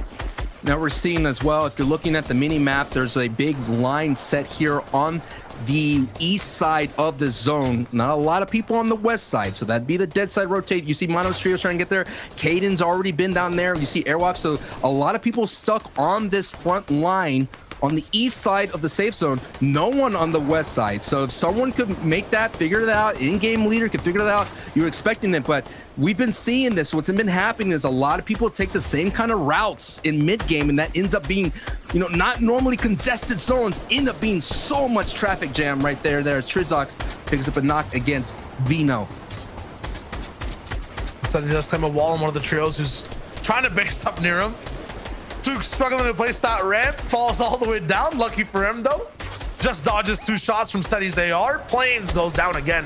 This man seems to be completely crash-landed when it comes to Slurpy Swamps, always taking shots from all sides. It's so difficult, though. You got Michael's trio on one side. You have Seti, who's shot 400 bullets and is still not out of ammo on the other. And then Gray Shakos, these satellite tower heat-seeking filter buildings, these bases that don't let anyone go by for free, are also taking shots at everyone with the likes of Andretta, Diablo, CRR in there as well. This is just absolutely lethal for anyone else who's not a part of this base. And we're taking a look, yeah, the zone did not go in. That half and half out 5th zone, all these high structures that you saw in that POV just a second ago, not in. So, hey, this season's different as well. height back in the day, literally last season, you bounce over and you kind of cap someone who's going for height, rotating early. Not so fast, not anymore. Trulix picking up a knock against Rob. Rob's going down here all the way from Craigie here. And there it is, the sound of the alarm. That is not a fire alarm. It's not a smoke alarm. It's a pepper warning, and the peppers are going off right there as you see Clement's trio on the very bottom of your screen trying to get the front side. Kiri still doing it. This is exactly where they want to be. Kiri's gonna hit up all the kind of slurp barrels. This is looking good. He's gonna go every single one, go to the slurp tanks next. If he gets to the slurp tanks, that means he's at the very end of his run. He's gonna kind of baby step his way, eat small fry, baby step his way, eat small fry, and keep going. That is happening on that side of the world. I mean, hey, they got 20th place overall last game. They outplaced Aqua, outplaced Robabs, they outplaced like a lot of top trios, and Lex even rolling in because they have the consistent strat. Maybe it's the series points they're going for. Who knows? But on the way over, Andretta picking up, I guess, a few more elims. CR These guys get a whole big refresh, and they're in the zone. It's the power of the peppers, man. The mobility just allows you to cut off people on low ground. No doubt CR or Aqua are making their way, and all of a sudden they get cut off real quickly. Queasy picks up a knock against Airwalk, so that trio looking very sounding good. Cammy, Seti, and Teak all together, but look at it. It's a tale of two halves right now at the moment. Two high grabs. Where is it going to go? That first moving zone is going to be huge. Queasy, Trulix looking really solid. Does not go their way. They do have peppers. They have options here. I don't expect a mega ramp. They're going to go ahead and tarp all the way across here. It's looking very dangerous, Shio. They're going to have to cross no man's land. It's going to be a very dangerous rotation. I believe there's about 20 people who are going to be able to stop them. They're not going to go all the way down. They're going over. They're making a bridge, and it works. They might even have height off of this. Whoa, slow down, my guy. Rev is trying to stop it, but if the pepper power is too strong, and Queasy has height, just like that. They just run all the way over. Rand can't even do anything past the edit speed and just the furiousness. Queasy moving all the way forward fast. Floki, Clement, and Siptos, though, they chose, you know, the little bit less direct route completely. They kind of move around and end up low ground, not towards the very front side of zone, though, so have to be careful while they're taking all these shots. Finds Diablo, huge, could get that loot as well if it's nearby. Regardless, though, now looking at the overhaul, the oversight of exactly what's going on inside the server. Jerky has height again. They've extended it and connected it too. Down on low ground, it's Floki coming into Deceptos. They're making it impossible for anyone who's solo to survive. Kyria is out as well, could not survive the storm, just too much here, but we're just seeing what's happening here. Floki Clement Deceptos on the backside here, now rotating to the left side. Kaiden challenging the pepper play. Remember, they had so many peppers in their back pocket as well, and Trulix has to give it up. Now we got new people at height. It's Kaiden, Kylix, and X8 looking very good with some stinkfish. This is gonna be a big problem for anyone down below. Now the pressure to stop Etsy, who's cranking up the height right now in the metal here. DKS and Gray trying to get to the front side. Now they're being pressured. This is gonna be a big game right now as Queasy gets knocked. There was Kylix that was able to get that elimination. They didn't even take down height. They grabbed them by the neck and hit a big suplex, dropping them all the way to low and eliminating them completely too. So now the game is in Kylix, X8, and Kaidon's arms. We'll see if any clapbacks are possible. Down on low, it's a completely different world. It's like I'm watching a different Fortnite game entirely. Big flopper tech from Floki. Hit the pump, but it's not possible. He gets taken out. Now we're just seeing here, this is a great game from Andretta of Refsguard as well. Been doing this as a duo now on the backside of their rotation here. Kirachi now all by himself, but what a great performance from Storm, picking up 4 E-limbs. This is going to be a bad position for Trulix. They're using a couple of builds just to get away from Kirachi's pressure. Now Kirachi has 3 floppers here. That's going to be big, as considering that you can make some flopper plays. Take it, but no, my goodness. Connection made right then and there with the big power, the purple pump, and down goes. I believe that was Refsguard that went right into his box. Titanic trios on all sides, though, on height all the way down low. It's splintered solo players who basically have no teammates and are trying to survive near the front side. Trulix is out. Is going to be one of the ones who's pulled straight out the thumb. Not possible. Can't Kiriachi affect anyone? No, he's taken out, and we're down to that classic endgame 3v3 with tons of moments and seconds down to the line. We just hit 9th zone. It's a minute and 30 seconds between these guys being able to fight and zone closing. They have a lot of room and a lot of time to make things happen. Do they find the one tile to break things down? They do. I think actually took a lot of fall damage too. No, he actually catches himself. Now it's up close and personal. Tree in the way, looking at the match situation too. Might be good for both teams. The one to take the first shot and land it should be the one to win. Taking a look at Teak's mats, no doubt has a lot of advantage right now, considering Height was building out of soft mats here, which is the wood material here. This is going to be a big game for Teak, Cammy, and Seti, who did really decent in the previous game. Because of that, this is the one. If they end up winning it out, they'll have a huge lead overall on everyone else. It's 3 extra elims and the VR. Coming back from 4th place here, they hit a 1st place finish. You're right, Shio. This is going to be a big time factor to vault themselves up to the #1 spot here. Like I mentioned last season, very dominant in day 1 in the finals here, looking to put a stamp here in the qualifier 2 here. But it's a battle between low ground and high ground. But can Kaiden's trio, who had a very slow start to the day in terms of game 2, now have opportunity to get a victory out here, Shio? But it's all down to mat materials. Gonna run out the clock, just waiting over. I think 10 seconds is exactly where both trios will start to strike. Basic guns on all sides, maybe a harpoon tech there though. Steady going up. Steady goes up first, denied by X8, no problem, no chance. Kylix though drops down. X8's gonna stay up top with 2 floppers. He'll try to play that heal game. Response from Cammy on the Kylix. Now it's just up to X8 up top. Kylon's down below, but no HP. He goes back. Cammy finds him, lands a few shots. Cammy triumphs. He tries, but it's not possible. The storm doesn't let it happen. X8 is there with a siphon as well, timed properly. The question is, who's down below? Does he have HP? It's Teak, and he does. X8 is out of time and out of a chance to win game number 2. What a performance and clutch from Teak right there. That was huge, big time performance out of that trio for Teak. And at the same time, Caden's trio had at least 7 elims. So that was a great Height retake against Queasy. So that's what we're talking about here. The pepper plays, Shio, have been a big factor in today's games. And sometimes the pepper play doesn't end up even working out right there though for the clutch, for the heals beforehand too. And the crazy mid game, we need to bring in, reel in the desk, small fry them up and see what they got for us for game number 2. Sancho is just killing me today. He's just calls are insane. Goes up. Man, great game here. Gentlemen, I love that it came down to this, at high ground versus low. Kylix's trio taking the high ground away. I mean, I feel like in this game, right, it's such like a good telling of like you high ground can win you games, but if you're not careful, you lose it. And even with high ground, it doesn't mean you're going to win the game, right? You go up against Teak's trio and they're just gonna be like, nah, that's okay. You got high ground. Hold it. It's fine. We'll see you in a second. I think one of the most beautiful things about that game is how both teams had the same strategy, but because they had the same strategy, it counteracted each other, right? Both teams in that end game played slowly. And the reason they played slowly is because they both knew they had heal off, right? We saw X8 with 2 floppers on top, and we don't know how much Teak had, but we know he had definitely heal off because he ended up winning. So probably 3-4 floppers, something like that. So you notice, you just saw Teak building along. They weren't shooting, they weren't really doing anything because they were both waiting for the zone to close. They knew they had the win condition. So it was so interesting to see them both play the exact same style. Clearly it didn't work out as well for X8 because they were out-healed by Teak's team, but really, really cool play from both of them. Yeah, I think, I'm really impressed to see Kylix, Kaiden, and X8 be in this position, right? Because Kylix and X8 in particular, sort of OG players, players who have always been rated in terms of their ability. Like X8's nickname is literally the creator, right? He's, been influential in the way the mechanical game has evolved. But, they've brought in Kaiden, who's a controller player from the UK, who's new blood, right, for the trio. And I think it's really helped them. Yeah, he is cracked, right? So I think it's really helped rejuvenate this trio. The issue there is at the end, they had a bit of a blunder. X8 misses the cabbages, right? When he gets that limb, there were cabbages. Obviously, we don't know how much heals Cammy had there in the end. He might not have been able to out heal, but sort of minor details like that where maybe he gets some cabbages, maybe he can survive just that bit longer, you never know. But hopefully they'll be able to, sort of figure that out for next game and avoid that next time. Yeah, and I'd love to just focus in on this high ground topic, right? I'd love to kind of compare first game to this, the differences and kind of what played that overall role in getting these guys the victory royale.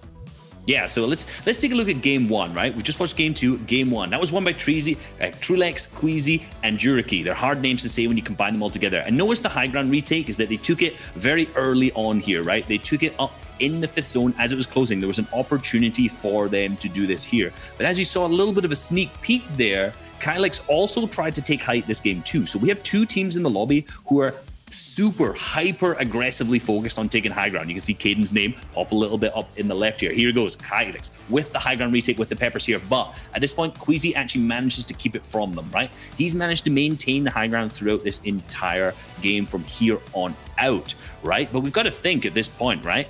How does this change? What was the difference that happened between this, where you can see a perfect execution, perfect height keep, because obviously they had the peppers here, and the game that we've just watched, right? What really is the difference here? Well, I think the main difference for them, right, is that in the next game, they sort of, one, actual, like, the terrain is a big deal, right? I think in terms of the elevations where they were in Slurpee, there's a lot of hills, right? So in terms of actually Queasy having height, they took height themselves initially, right? And so it wasn't as established. They weren't, you know, positioned well enough to sort of survey the lobby in that sense, and it allowed Kylix and them to sort of creep in there. And I think ultimately, right, moving forward, this is something we could actually see probably again and again. I think Queasy, Trulex, and Jerky have showed that they want to play height as well as possible. You can see the victory out there from the first game, and I think Kylix and that want to do the same, because it's led to them not getting a victory out, but the second place is going to be good. So this battle is one that we could see take place a couple more times. In terms of how it leads to understandings, Queasy, Trulex, and Jerky will still be way up there in second place, but Seti, Cammy, and Teak, who we haven't necessarily as highlighted as much considering how, you know, prolific they've been in recent times, sitting there in first place. Not surprised, because these guys have literally had two incredibly high placement games, obviously now picking up the victory out. Really, really impressive stuff from these guys. I mean, you know, you're highlighting the two important teams. So there are more important teams, but the ones I want to talk about, so that makes them important right now, right? Seti, Cammy, and Teak in first place. Like you said, two big games. They had a third in their first game and then a first here. So that's put them up first. Then in second place, you know, Queasy, Trulex, Jerky, despite the fact that they lost height, you know, we just watched them in their first game, they took height and won from there on. In game two, we saw them take height in the fifth zone, but then lost it, like I mentioned, to Kylix's team there. But they still managed to place fourth with 8 eliminations. So both these teams, whatever situations they're put on, they're absolutely performing. Yeah. I was going to say, I think it's really fun to see how that sort of plays out. When you look here at the rest of the standings, right, from 11 to 12, I want to actually pick on Forzia, Tayson, and Nate. You know, this is one of the trios which is considered a world-class trio. They're struggling with Surge. You know, that's incredibly disappointing for these guys. So if these guys can sort of bounce back and sort of figure out Surge, she's Sweaty's a POI we've seen teams do well from many seasons. So, you know, we'd expect them to do better in terms of their Surge coming out of there. Well, game 3 is now time to change it up, so we're going right back into it, Fortnite fam. Strap in. It's game time. I'm liking the speed. We're going in and out of games. Analysis dropped hot, and now back at Craggy Cliff. Sancho, this is an express ride. Priority. Nothing like having a fast pass when it comes to Fortnite Island fun and excitement.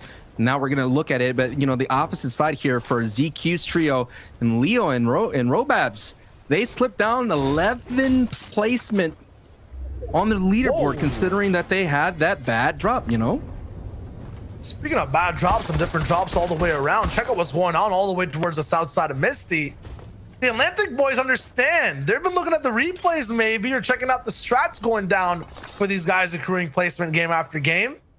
Looks like Zelik and Squad are getting a rude awakening here. These are not the fish they were looking for. I mean, this is what when it comes down to, when it comes to competitive play, there is tape on the way you play. People could exactly see your POV, how you engage, how you make your rotations. This is all available to anybody, even you at home. If you want to see our Champions POV, you could definitely check it out. Definitely can. Text there. Gotta remember, there's always a bigger fish too when it comes to what you can expect out of your spot at any point inside the FNCS. And I've been on the other side of that. When a team makes an adjustment, you're thinking like, oh man, I've been landing in this split. I've been chilling. No one's really been messing with me. Like game 3 or 4 in a set lobby, all of a sudden they push you because they figure out that you're all by yourself, or you are, you know, susceptible to be converted into elim points. Much needed for that trio as well. The Atlantic Plains Crown, followed by Dervik. These guys were down 2 spots overall. 21st place from 19th. Now with the 6 extra points, they should be skyrocketing up compared to everyone beside them. Now we're looking at Took, Snooze, Devin over at Misty. It's going to be split this time. We're talking about other split POIs. This one is one that's going to actually end up working out. Seen over multiple regions that sometimes Misty does get split on both the Meadow side and the Misty side, and then you guys have so much more room on both sides of the map. Have one trio go towards Caddy, maybe the other ones go all the way towards the dam and pick up a lot more loot. Looks like that's not going to be this time as well. It's smart, right? Because if you do that early fight, we've been seeing it all across the map right now, Sancho, it's not working out too well. Yeah, I would say last season the Meadows side had a definitely great advantage considering that a character spawned there. I would say if this season the Misty has a great advantage considering that the bunker chest is there. And now we're seeing this kind of a scrum that's been happening all day today. This is game 3. And this engagement looks like Anilex's trio is standing tall this time. Manu's trio is out in the distance. And looks like if you know what, if I was a smart man, a betting man, I would definitely think that it is Airwax's trio that has been eliminated here by Snazy, Anilex, and Xqueeze. Has to be. There's no way. And yes, I am right. Yeah, I am right. Yep, that is confirmed. The 8th place team going into this match, Airwax, is out. In the previous round, they were able to move up 5 spots, but no doubt this may hurt them as well, considering if you go down early, you put up a goose egg on your performance for the game, you could slip down the leaderboard. We've been talking about it. I mean, last week, so we were saying like, oh, this top 3 is locked in. All this is settled. There's no worries. And all of a sudden, man, Jam Size Trio came out of nowhere. We had Hellfire Trio. Was it Chris's trio? Came out of nowhere as well. There's some big time trios making some movements here in this part of the matches. That's why I'm going to say I'm not calling the top 3s ever going to be locked in again. Ever again. And as I say that, I guarantee I'm going to do it today in like 4 games. So stay tuned to see I like the hypocriteness of action. But yeah, this is nice. This is good. This is Seti. This is like a very aggressive imposter base. Imposter base. You know what I mean? Makeshift like Spire base, just like chilling all the way up in the sky. Yeah, and at the same time, Seti and Cammy, the Cammy split has been like refined throughout the seasons. This season, you see them definitely utilizing the junkyard, considering a lot of mechanical parts are available there. If you know, actually, what it is, Cammy floats, and if Cammy sees that the junkyard's available, he dives on it, and then he calls out on Teak and Seti to kind of, hey, join in here. This is all available. Leave your spots that you landed there. You know, sometimes they land in the farm area up north, and another lands at the Guardian Tower Retail Row. So they kind of call them all together right then and there, and then they move really well with the Chunker Tire upgrade. There's a new upgrade in mobility. You can upgrade your vehicles to add big old tires on them, Chunker Tires. And I think that's added like the speed of the game as well, Shio, as people are moving around so quickly. Teams that will normally kind of struggle making rotations in a vehicle no longer have to worry about the terrain. They could just zoom on by. Yeah, there's not really many patterns to follow, kind of free flow movement in those cars, especially when you attach those chonkers. It's easy flight. Teak getting a little bit of damage right there. But in terms of numbers and patterns, if we want to look at exactly how the relation from game 1 to game 2 work, now we're looking at game 2 to game 3. Seti, Cammy, Teak were rolling in with a 6-point disadvantage, I believe, in 3rd, 4th place overall. They made it up. They got first. Now they have a 6-point advantage ahead of Queasy, Chulex, and Jerky right behind them. Could the pattern continue of that, 6 number coming up over and over again and having the 2nd place team now overtake first? That's the big question. It's so hard with mentality to be able to defend a top spot compared to take it over, right? When you're playing aggressive, when you're playing to beat someone else, it's so much easier to find the right plays, to find confidence. Sometimes people crack under the pressure of being in first. I don't think Seti, Cammy, and Teak are, aliens to that position, but definitely is a thing to think about. Who is new to this type of situation was Sean's trio that we're seeing right then and there. This is the first time in their set lobby. In the previous week, they were only made to round 3, finishing 198th place. So we're talking about confidence, we're talking about nerves. Experience is going to be huge. And when we talk about experience, Levin and Reese already talked about it. Tayson, 4ZR, and Nate, we were hoping that their experience in previous FNCS and their experience of having Sweaty Sands uncontested will lead them to success here today. This is the 2nd time they've been here in the qualifier stage here for this season, and so far not finding the success. And the top of the board right here, this is the 3rd place. They're now in shambles. Gray is the only one left, and Aqua, CRR, and Vino, they're here. They're not here to mess around. They able to get away the engagement and walk on top right there, and they're going to pick up CRR. This is a nice adjustment from Aqua and Vino and CRR. They usually land in Bony Burbs, but they said, let's go down to the Spire and fight. But at a time to actually land there and then end up pushing that fight as well. My thing is just, I knew something was immediately wrong when we tuned into DKS, waterfalling aggressively for like 7 different instances in builds. I'm like, where is this guy going down the Spire? Why is he doing this? Aqua's up top. Okay, I understand. Anyone would want to do that. Anyone would be forced into that position as well. Mucho unfortunante. And we move forward across the map. Savage and Dreda, refs guard. This time Savage is up. They have the full trio alive, ready to do some work. Kind of maintain their 5th top 5 kind of spot. They're in 6th place right now, but they operated as a duo last game. Still played, I would say, very well. Refscar did get taken out towards the end by the big 180 from Deceptos when we were watching, I believe. So we'll see exactly how things look this game. Yeah, and you know, with that performance from the duo, they only slipped down 1 spot here, still within great striking distance of the top 3. Like, top 3 already out. Checo's, Gray, and DKS are gone, so that's going to be a big opportunity for Floki, Clement, Deceptos, Kirachi, Stormy, and Tuz, and of course Kylix, X8, and Caden to move up their leaderboard here. And the thing about the split that Teak and Seti Kami do have, Shayo, is that you tend to kind of run into different trios along your rotations because you're just so loose and free flowing. As you can see there, recognizing that Andretta's trio is there. Let's take a look here at this Storm Peak right now. Zone 2 is looking right over on the right side.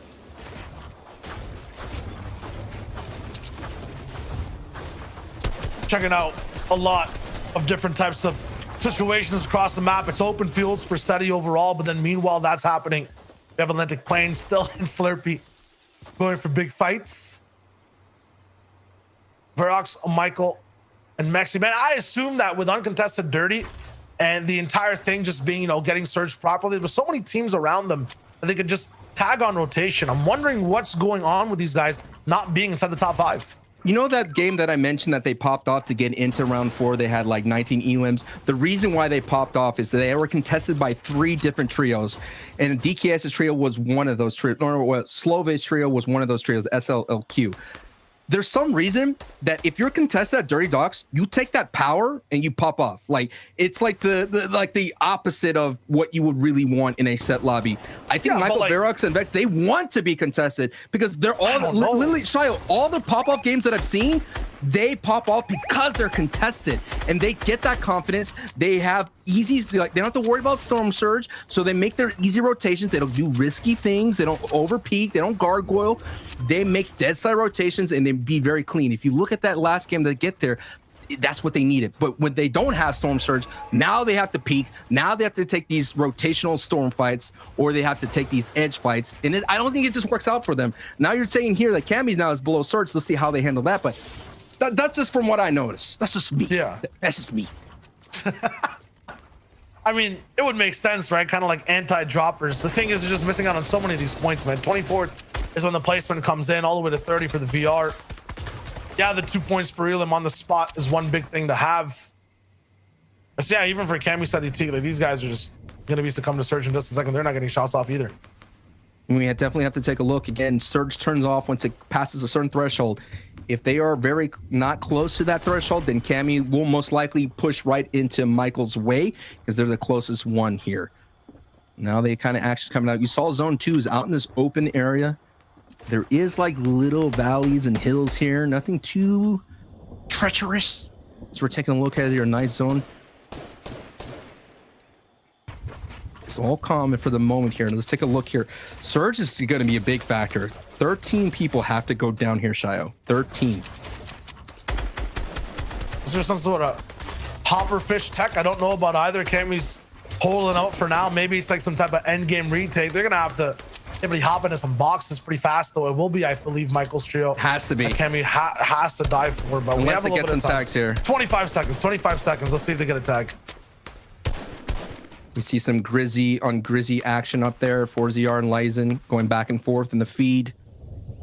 Here it is. The moment it's going to happen. Once you hear the sound, the Storm Surge gets active. Where does Cammy Seti go? I think they're really trying to bank on this team right here that's being peppered with a bunch of fire bows. You're seeing a lot of the like burnt marks right there in the brick from Hottie's trio and Tripper. This is the second appearance in the qualifiers as well, landing at the Orchard Split. And it looks like Michael, remember, they meaty sorts there too. So they're going to go ahead and lay fire, and they kind of triple spray into Cammy's box. Cammy, you're going to have to use the hopper fish to get up out of there, brother. See if it's a possibility. He's going to be taking down to lethal levels of HP. Has to pop this med kit. But as a result, because of that trade of damage, they're able to get a lot above Storm Surge. It doesn't seem like a lot completely, but we'll buy them a lot of time. Teak goes down, though. That's the bad side of the big trade. And he is out as well. 87 above, but was it worth the trade of your teammate Teak? And what I've noticed as well, no findings of the dub shotgun so far. That's something it's in their playbook. It's not their go-to as much as it, but it's something in their playbook that I'm waiting for them. I think the zone has to be right. Right now, these pools towards center, they don't have time to really go into 3 different characters that get enough gold. Sometimes they're literally in round 3, they had 3 dub shotguns. And so far, we talked about consistency. We talked about not them being afraid, being confident for this moment. But sometimes Storm Surge just makes things quite difficult for you. Changes your game, man. So one team you can't track. It's the one thing that you're just not sure how it's going to play out. It just depends on how the lobby goes, where the zone goes too. This time, Super Central. A lot of teams will have the chance to move in. It'll be center that's mostly the dead side and kind of the left side of the map as well.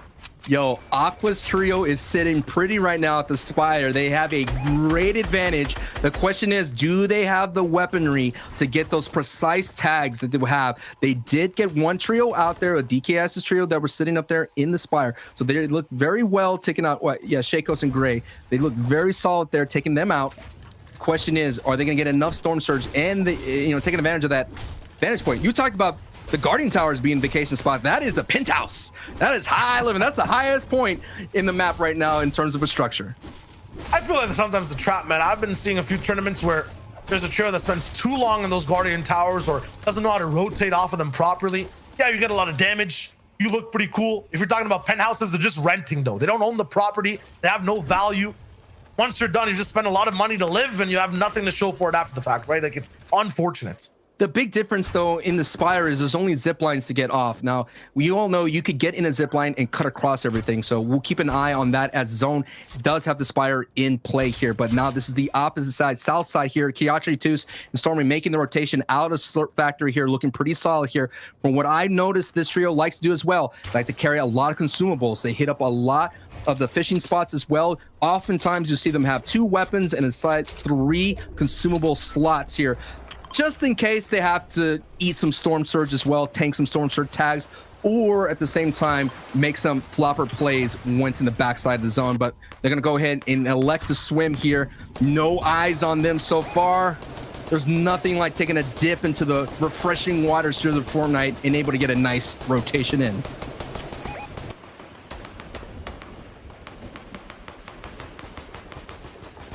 And no Teak now for Seti Kami. They still have that long base storm coming in. Sometimes you have to use your teammates' mats to do it. Sometimes you can't find an Elam. That's all good. I'm finding that Elocrat, Stripper, and Hottie are really building up a lot of information. And really good spots on this side of the map as well. These are one of those one-game takers as well.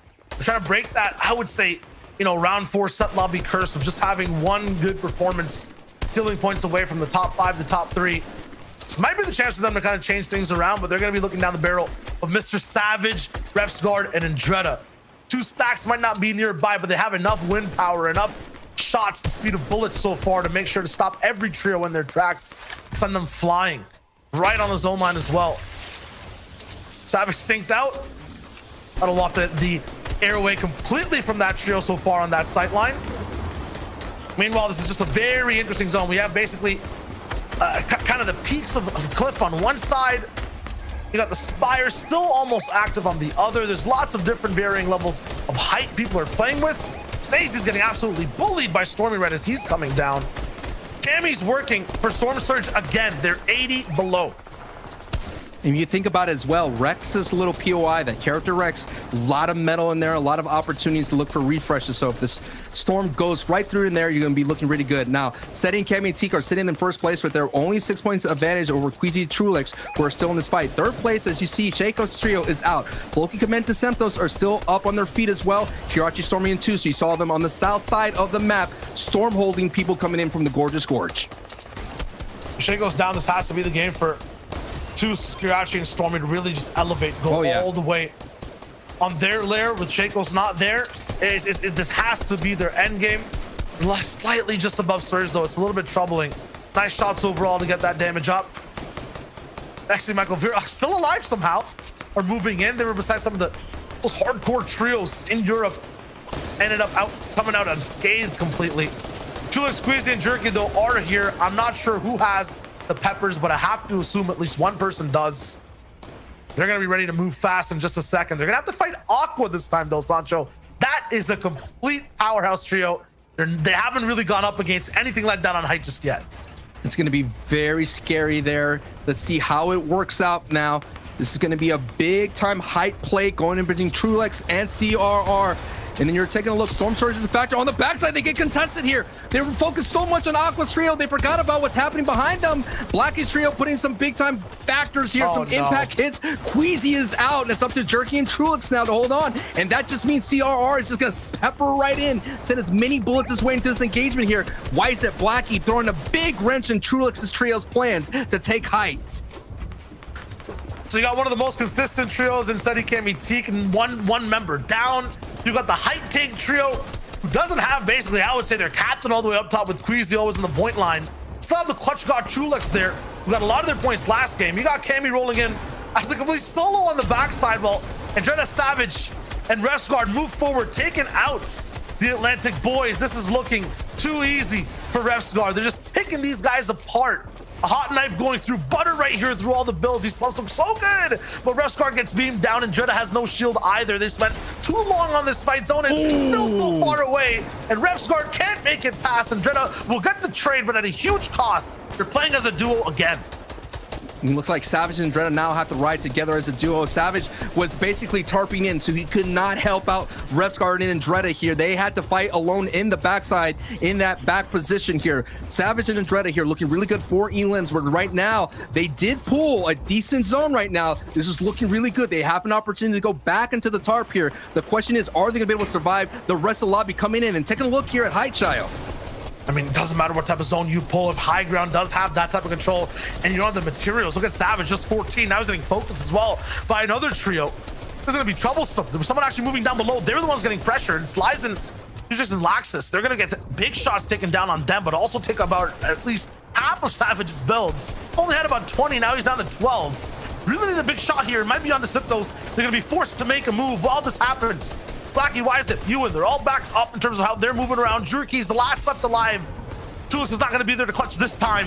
Has to move through Kuriachi and so many more to make this game worthwhile. Watch out for Jerky. This guy's dangerous at in-game. With the purple pump, he could make some big damage here, but he's getting beamed. But all he needs is one opportunity, and he will connect with a high accurate critical shot. So close, 4 HP. Can't take any damage. Or bullet spreads, and he goes down. Unfortunate for him, but it's a new height taker. CRR, Aqua, and Frey's Dog all the way up top, looking to see how they can shoot down on every other trio. It's a Spire type zone too. They have a lot to connect to, zip lines to work with if need be as well. For some flashy plays, this should be good so far. Every trio is pretty much secure. No one going down in the feet just yet. As I say that, Andalex, it's a huge knock on the door, a fist going straight through the knob into his head. He takes big damage. No shield there at all. Mexi's low is all on the backside. On the front side, Tryharder has second height kind of. It's very, very low in the server, but he's looking really strong. Floki coming to Siptos. Business as usual. Low ground front zone. They're in a perfect spot. They have to watch out for Kinzel's trio. Kinzel's trio is near on the other side here. Kinzel is going to most likely go for a cutoff play. That could happen right here. They're on the same layer here. Now you're seeing that a lot of people in shambles on the layer as well. Deceptos picks up an Elim on Forsticky. Now it's Floki, Clement, Deceptos here looking really solid here. Got to get some Elims here. But look, as I mentioned, it's another person on the front side. Just on the other is Indretta here. Dietrich is right above them. Front side looks peaceful, lots of spoils of war. Meanwhile, it's a battlefield in mid-ground in the midpoint of the zone as well. Everyone clashing head-to-head. Liza picks up Rogas. Liza takes out Leo. Liza picks up ZQ and once again eliminates Formaps completely. This is huge for that trio in terms of picking up some Elims and some big loot. And Dreda on the walls of Savage looking for dual drop downs and box fights. It's not going to be possible. Dietrich goes down while Dreda's full shield. Savage pops some minis. Meanwhile, Height is unaffected and Dreda takes out 3. He's insane. Meanwhile, it's time for Clement, Floki, and Ziptos to get into their first fight. It's up going to be right next to Andretta's wall. Savage is there too. Clement is trying to lead these guys ahead, but he's taking so much damage. A big height take's trying to happen, but Drop gets dropped completely. Eye drop taken out in the head. Impossible for him to make a move. Andretta and Savage have been working so hard right now as a trio. Now the duo, as they're making their way up slowly and slowly, armed with harpoons here. This may be it, though. They're running into a big trio on the other side. No, they're still up. They're still on their feet. They're just trying to get in. There's all the pressure coming in from Decepto's trio here. They have to go for a layer switch and go down to the ultimate low with only 9 HP and no builds available. They're doing all their best to get in. 8 elims so far. Savage goes down, but what a phenomenal performance as Andretta gets wiped out by Decepto's Floating Clement. We're putting so much pressure on their layer here. Now, this is a strong opportunity for Decepto's Floating Clement to not only get some big placement points, but elims as well to move up their board. They're currently sitting in 4th place going into this match here. Vino and CRR. Aqua sent down to trying to find some action here. As you're seeing the zip lines, you mentioned it could be a big factor here. CRR and Vino, and they're sitting, but Aqua here with some good angles. They're holding on. Bops XQ just like that quickly with a big time elim. Now it's up to Clement and Floki all by themselves here. A little bit of a breather room as it's going across all builds in natural terrain here. This building is going to be a little bit of a saving grace for Floki Clement. If they could get a right-hand peek here, it's going to be a big-time factor here, Shayo. They can buy some time, get some confidence, but it's really CRR up top who's playing the insurance game. Has the heals. Floki's there with 4 cabbages, 2 floppers. 18 seconds till that zone kind of comes in. It's kind of a vertical incline, though. This is going to be a tough walk to make. He has to be forced to heal early. Clement's already down. Zipple's about to get hunted. 2 seconds down to the zone. He's out. Okay, Floki, let's see what you got. A few cabbages here and there. I feel like that's an early flopper pop, though. Those cabbages were still going. He might have lost crucial seconds right there. CRR has an extra one. Bandages up by Floki. CRR, I think, still has something left in the tank. No more room for bandages, only room for shots. And Floki's aren't big enough. He doesn't have the space. CRR wins out the game. CRR, Vino, and Aqua with a phenomenal performance right there, seeing that they were basically overtook the Spire team at DKS, and they were able to hold on to height very early. But the big play right there was that, remember, they had Queasy's trio. Queasy's trio was looking at height, and all of a sudden, Blackie came from the backside, and Aqua was able to take advantage of that situation. But hey, it's good to see Aqua again. It's good to see you again. Absolutely on top. That's an HWAG type game. You know, height wins another game again. Maybe you can have another A at the back of that acronym. But still, I feel like height, when you have control past the 5th zone and no one's challenging you, it's easy claps. Does the desk agree? Let's find out with Zeke, Levin, and Reese. I think the only thing I disagree with you guys about is which one of you is actually my favorite right now, because you're hitting me with HWAG and I don't even know what's happening anymore. Anyway, gentlemen, Aqua, listen, don't call it a comeback, okay? He's a world champion for a reason, and now he shows up, Levin. Aqua said, hey, baby, check this out right here. Literally, no. Aqua is someone who's considered the greatest player of all time by many players in EU, and for reason. Right, of course, last season he took a break. He decided, look, you know, right now competitive's not for me. I need to get away mentally. And to see him back now competing in round 4, this is sort of the first round 4 we've seen him in since season 4. So, you know, big deal to see him here. And he's here with new teammates, an old one in CRR, but a new one in Vino. And for me, it's sort of been interesting to see how like Vino sort of works into that trio, right? Like we have a saying in England where it's like, you know, you can lead a horse to water, but you can't force it to drink, right? And the meaning behind that is like, you know, you can't force someone to make the right decisions. Vino's someone who his personality is a bit erratic, right? He has a lot of talent, but will he make those right decisions? If Aqua can be that sort of veteran presence to force him to make those right decisions, they're going to be a great trio going forward.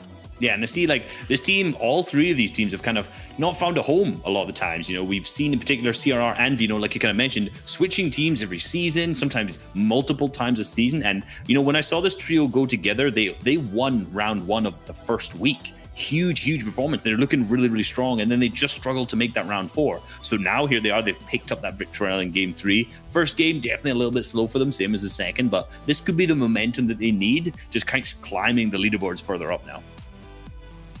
And, you know, I'm liking a lot of these trios. I feel like they're showing up in pretty big ways, but I feel like for others, like this mid game is just so brutal for them. They just can't seem to get any traction going. What's going on here? So we see Kami, Sei, and Teak, right? They were on our number 1 slot. I guarantee they're not anymore when we see the leaderboards. Now, this was 3rd zone. They were relatively centered here, right? And they've just considered to build themselves up, and you see some old builds, kind of these buildings around they can harvest out below. But you see, Teak actually ends up being picked up from down below as well. So he got absolutely pressured, picked up. They managed to set themselves up on this high ground spot, which is great. But unfortunately, because players needed Storm Surge around them, Oh, they become an absolute target. They get picked up from there on. And then Camisec ended up going out in 17th that game. So unfortunately, that was kind of a play that looked good for Storm Surge, but didn't end up working out so well. But leaderboards.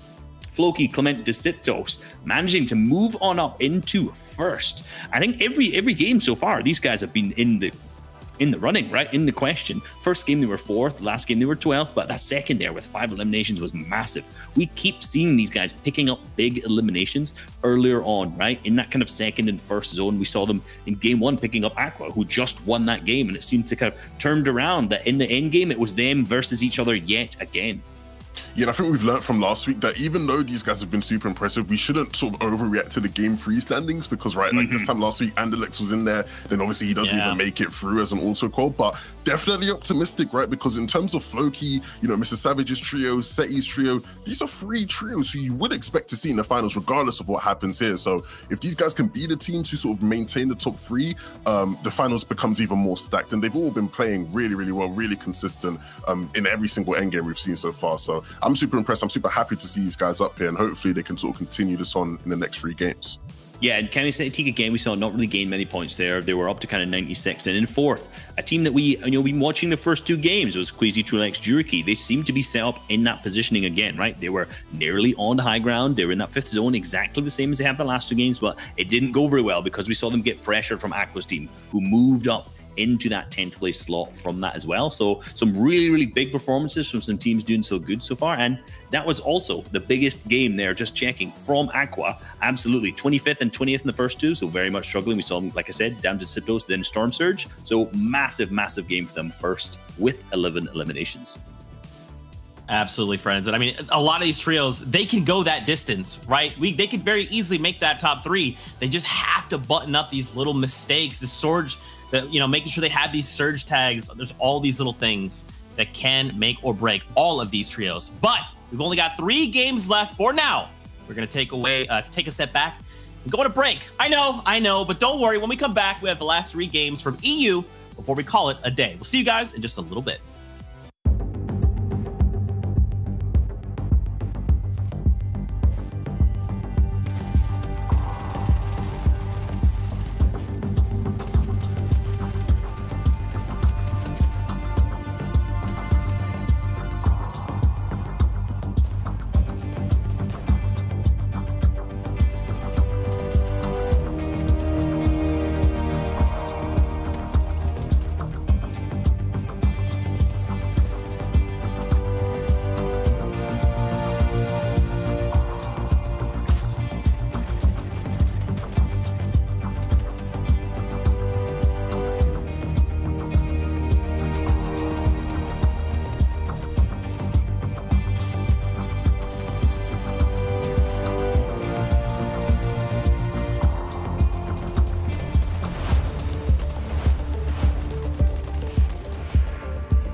What's going on, Fortnite fam? Welcome back to the Fortnite Champion Series. We're here in Europe, and it is time for game number 4 of Qualifier number 2.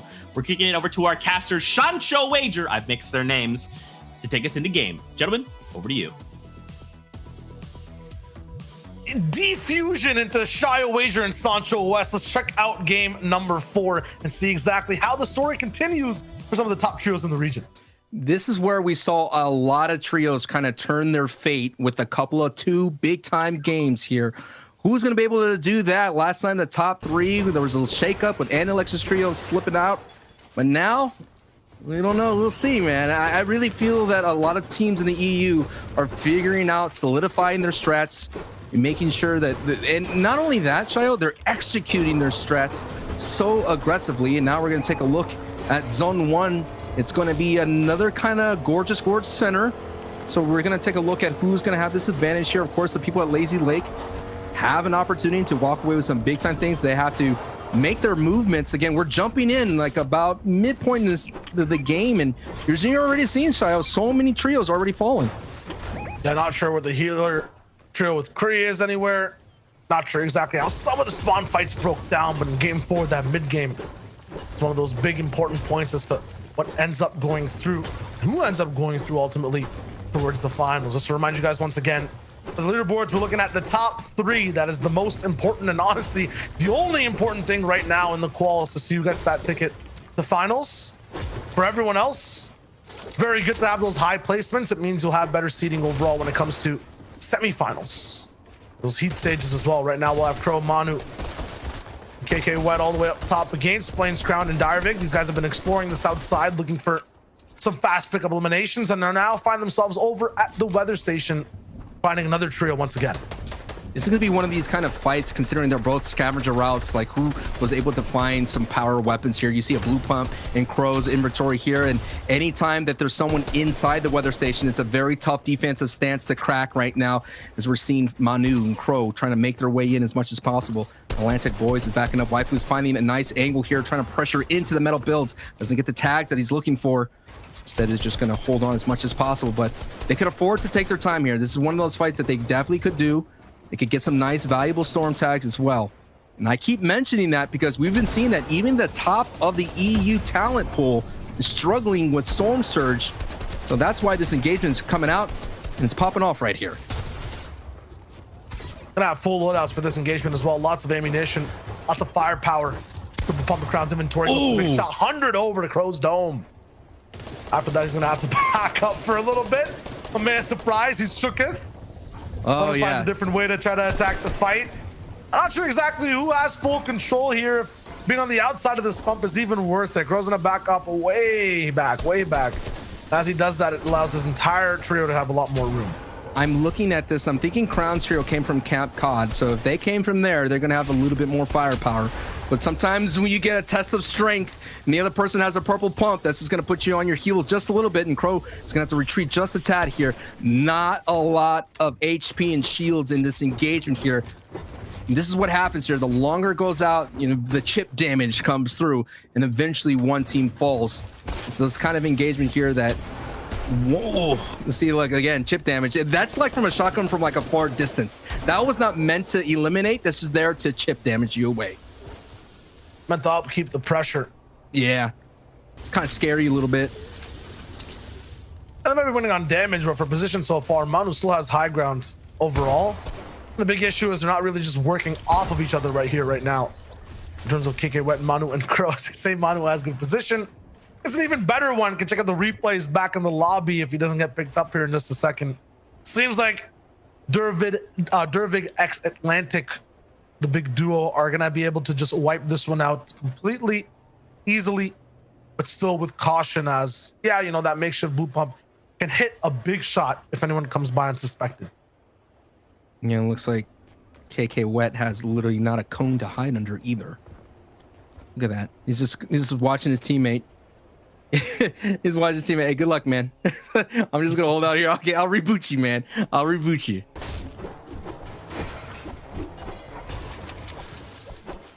Meanwhile, Floki, Deceptos Command having a phenomenal day so far overall. I think especially for Deceptos individually right now, this dude is looking so good. least 3 elims in every single game we've seen so far. In terms of like the competition right now, there's only 2 other teams that have 3 elims right now on the server. I believe it's Savages and then Mets as well. But in terms of just standout aggressive performance, Disiptos is just popping, and Clement and Floki are getting him in those positions. You see Floki leading the charge to make sure his trio has the spots to be in. And while he can't, Clement's the one that ends up, actually tarping and doing the work for him. Disiptos just unleashes towards the end game. It's so much fun to watch. And what a strong rotation for this Pleasant Park team, going all the way to the Gorgeous Gorge. They're gonna have an opportunity to get there's a lot of like deceitful metal that you could get here from the little hangars and whatnot. You can, the pulleys, you could get so much metal here. I love rotating here as well. The thing about it's so good about Floki and Clement is that, they had the situation in the semifinals last season, and they were with Nakos. They couldn't get out of it. Deceptos was able to get into the set lobby with Kenzel and Wakey. They were in Coral Castle, and Coral Castle is just a very difficult POI to make any kind of noise out of it, considering that they had some tough rotations going up against the teams down there in Sweaty Sands. So I'm very happy to see this team doing well. The reason why I picked them is because they're basically uncontested, and Benji and Amplify and Metzo are not here. Not here today, but you never know how things end up looking in the future. It's nice though to see the timeline of how Freedom looks for this trio. Yeah, I agree. I mean, the Septos is like one of those players that seems to almost play with everybody in the EU region, and maybe has found a great trio to rock with. And now you're seeing the team from Steamy Stacks. This is almost as if a mirror zone from the previous match as Refguard, as you see, gets an arrow on the side here. The slings and arrows are coming through. It's going to have to box up here and cone up, pop off a med kit, but this is almost like the exact same zone that we had here, Shayo. Exact same zone, same type of position from Savage as well. This time a little bit more ahead of zone, but not really at the same elevation or height. Very important for so many teams here to be able to qualify, to hold on to their spots. Not only that, but then kind of dodge the randomness of semifinals. Dodge the unexpected nature of aggressive teams that roll in, might not be as experienced in big EU competitions, and really end up, going all in on spots. Getting top 3 today will just mean so much for this entire season story for each trio, but it's so difficult, and it really comes all the way down to game 6 to decide how things go down. 4 and 5 though, Sancho, when you're looking at these games, they set you up for that final game to get the ultimate difference on the board, for you compared to all other trios. I think that's what everyone here is trying to do, is just have a really solid game now. This back half is where things can start to switch up. You want to make sure your team survives that change. And one of the things that doesn't change though is the surge. That's a big thing to have overall. It's a very conservative play style we're seeing from the top of the board. Getting to zone early, playing to edge, looking out to find storm tags. They're not doing rotational battles that you see here. They're trying to get to center as much as possible, making sure that they're safe. We've seen this in round 3 as well. When to get to the back half of the games, you see conservative play. A lot of teams start playing for center. You've seen some of the teams that tend to fall in mid-game do a lot better when they change up the strat. What we have been seeing though in this season, center is not as golden as it used to be, considering that some of the weapon accuracy is a little bit different. If you have a makeshift rifle, you have a primal rifle, you're not going to be able to secure some attacks, as well as the vaulting of the sniper. You're going to have to rely on your bow skills to be able to get some valuable storm surge. So, and at the same time, rotating out of center, if it just pulls a little bit out of your way, it's not as easy as it was in previous seasons, considering that, the mobility is limited. Yeah.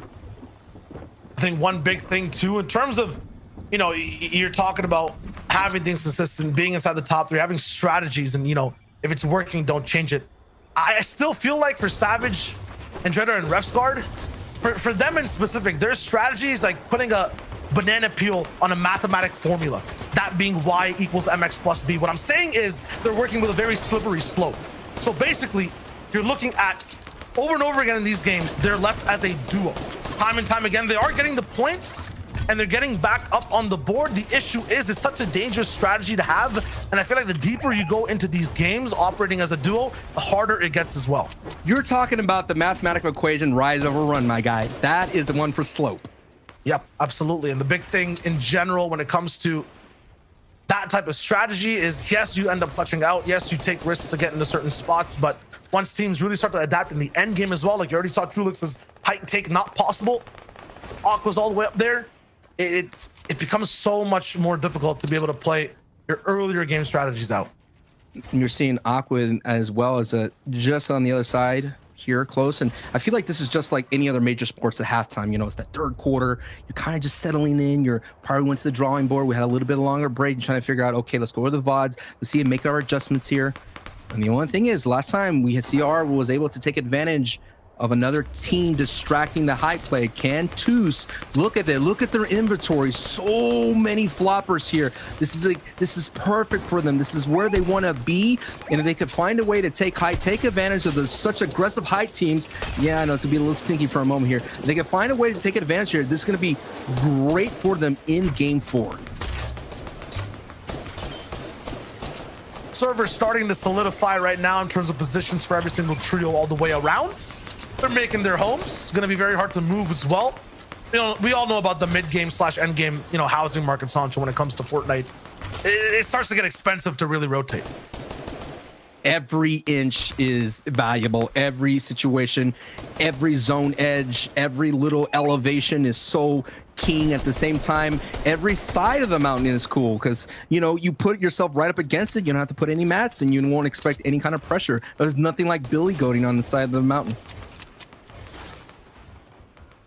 Alter team is alive for Cami Seti Teak as well. Looking very, very good. The Surge didn't really take charge of the whole server like we've seen before. This might be one of those lighter, looser games where people are really trying to push advantages, disadvantages in the mid game, and as a result now people have space to work with towards the end. For this trio in specific, they're coming in 3rd place overall, triple digits in 101 now because of all the placement drop down.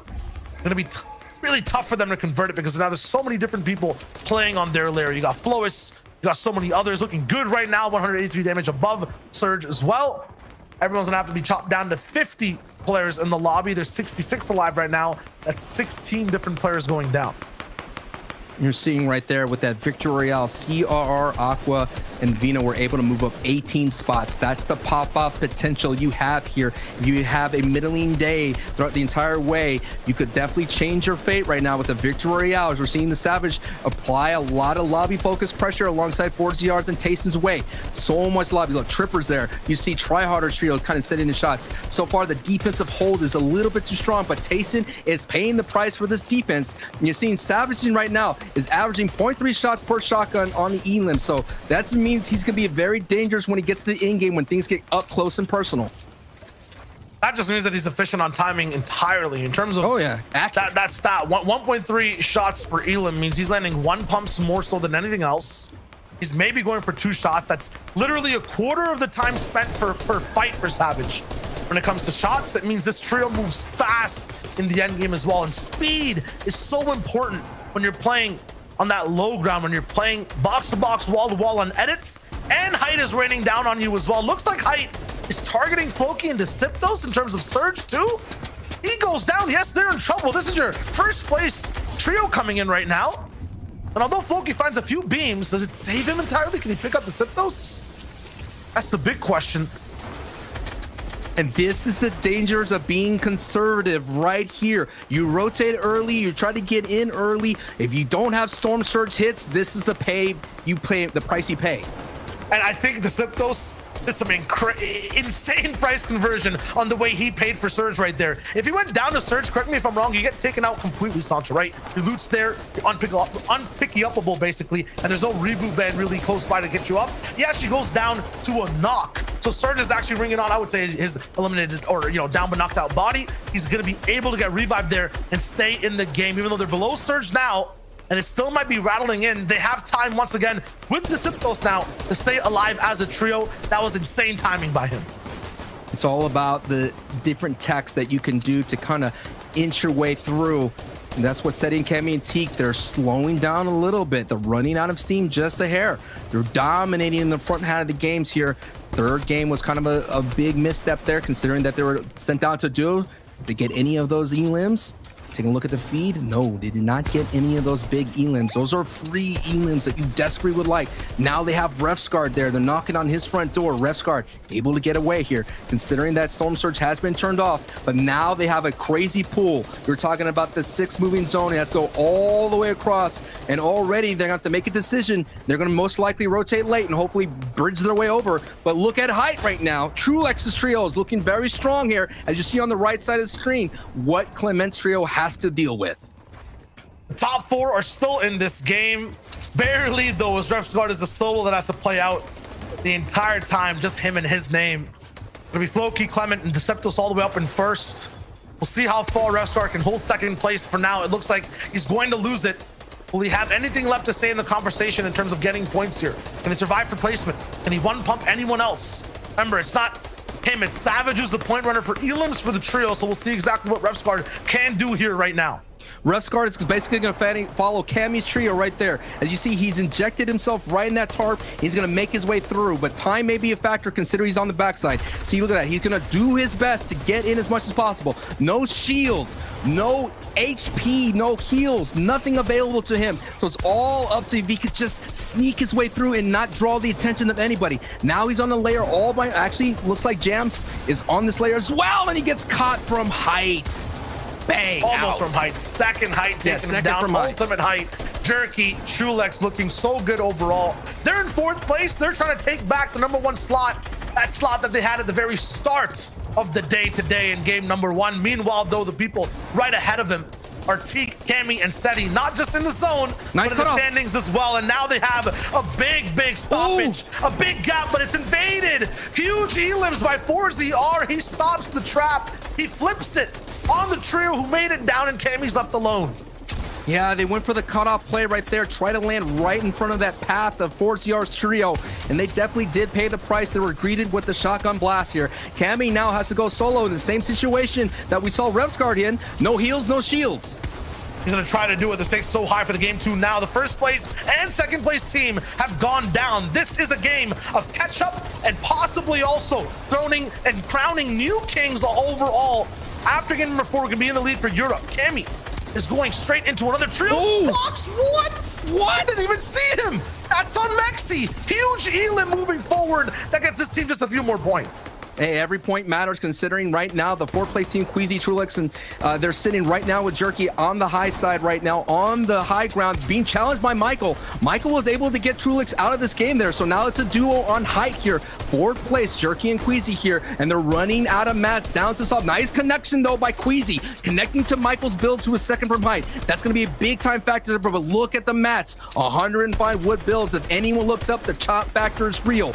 Lois picks up Wakey in the feed here. iDrop going down to King in the feed here. Looking up at King, and it's King and Flois down below. But Hellfire's on the front side here, building out of wood cones, is trying to claim as much real estate as possible. Michael down below, going up against Flois. Now Michael's on the heels right now, going up against 2. Down he goes with 4 elims, but a big game right there. 9 elims for Michael's trio. Let's see if Queasy Jerky can move up into the top 3. That's Kinzel. Kinzel is still alive here. Kinzel is rocking right now. This will be a big game for Kinzel's trio. No, Kinzel goes down to King. King doing really well in this in-game. 108 from Hellfire against Queasy. Jerky here gonna try to, he misses. Jerky goes with the spray, and the confirmation's there. Now it's Jerky up to Queasy. Oh, you know what this means, Shio. You know what this means. Who is alive, Shio?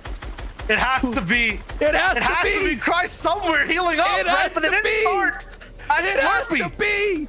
43 seconds still left. There's a team somewhere on the Fortnite map that is rolling with the heal game. It is Cry, and he ends up getting 2nd place of what I have to assume is a new drop, because his first one is moved around, completely invaded in the first 3 games. They get huge placement. Meanwhile, we see the clapback of Queasy all the way at the end of the game. It is the creativity of Fortnite strats that I am celebrating here, okay? It's really fun to see this happen. I know Queasy, Trulex, and Jerky there with a sigh of relief, knowing that, woo, we survived that there, as Kree almost snuck in and snatched that victory royale. And the big thing with Kree in general was that first type of storm surge didn't actually come through at 2nd zone surge really, but that next one did and rattled on for a little bit. So I want to see what the desk has for us in terms of analysis on that one, because that was a very, very special game.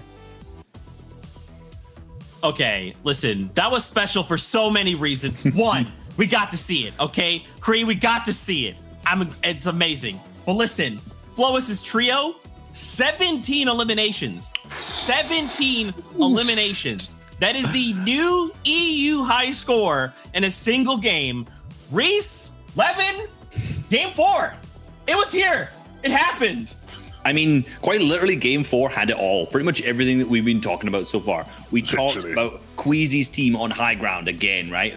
Reminiscent back to the first game. We've been talking about Kree's team. I think it's Kree's season right now, actually, after picking up that second. They got 26 points there because they came second. So I bet when we check the leaderboard, they're much above a ton of other teams there. And Kaiser's team with Hellfire and Flowis just popping off. You know, we kind of said at the start of the show that this was going to be a little tough because they're landing in lazy with 2 other teams. But hey, they're proving that they can eliminate these teams no problem.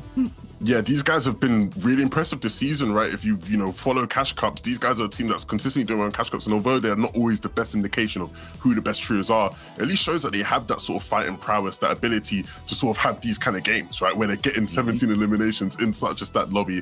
And once again, shout out to Kree. Second place, maybe next game he's going to push for the first place. They did switch it up. They're no longer going down towards the south of the map. I believe they're going north now, so I'm sorry to leak the strats, but yeah, they have switched it up, which is cool to see. Hey, a victory is still a victory, right? A second place, it's still something. I like to see that. Now, boys, it is only the top 3 trios that automatically qualify for finals. We got to talk about these teams in 5th through 7th. Reese, what do they need to do if they looking to make it in the top 3? Look, these are the teams who were going into this game in that 5th to 7th. They were in qualification threshold, right? They were very, very close to need the big game. So DKS, Venio, and Shakos, we know these guys are capable because they had such a massive game in to start with 2nd and then a 5th afterwards. So they started the day really, really hot. That last game ended up placing 11th with 5 eliminations. So a good game from them again, but you know what? They're not quite in that top 3 yet. Yeah, and when you look at, over towards Slurpy Swamps, Kiriashi's team with Stormy, right? These guys are a top trio, right? They're an amazing trio who has the ability to do that as well. They need a couple more big games, and they've been consistent. They can do it. Kaiden. I like how you find that one funny, Zeke. Some of the highlight plays you see are a bit crazy, but all of these guys there, right? They needed to have big games to sort of move up, and there is still time. And so whether they do that or not, remains to be seen. But when you do take a look at sort of what's going on there, that big game there from Flowis's trio, that's pushed them into 4th, right? They're sitting right outside now. Is this going to be, sort of the trio that we see now come through and just completely take control, even though we've not really seen much of them in the previous games? It does sort of look like that now. So who's gonna push who out? Gonna be really interesting to see now. I mean, right now, 2 games remaining, right? This is what actually matters. The threshold is 120, but look at how close it is. 1 point between 3rd and 2nd, and then only 9 and on top of that between the 1st and the 2nd place here. And then again, look all the way down from 4th to 5th. This is so close for any of these teams. So many teams on the 90s as well. What you're looking at in these next 2 games is anyone on this top 10. Remember, Victory Royale being 30 points. That will instantly put them into qualification threshold. And the eliminations, maybe 10 eliminations, 9. That's another 20 points. So any of these teams that you're seeing here, 1 game could hugely disrupt this. Same with teams on the other page, right? Anyone that we're not seeing in this page right now, these guys all have a chance to qualify, but they need to pop off in a massive stance or just have 2 really, really consistent games. You can't afford to choke now. Simple as that. You can't afford to choke. You have to have a big game. So that's right. Everything is going to be put on the line here for these trios. Fortnite fan, make sure you're watching the elimination feed. Follow the story.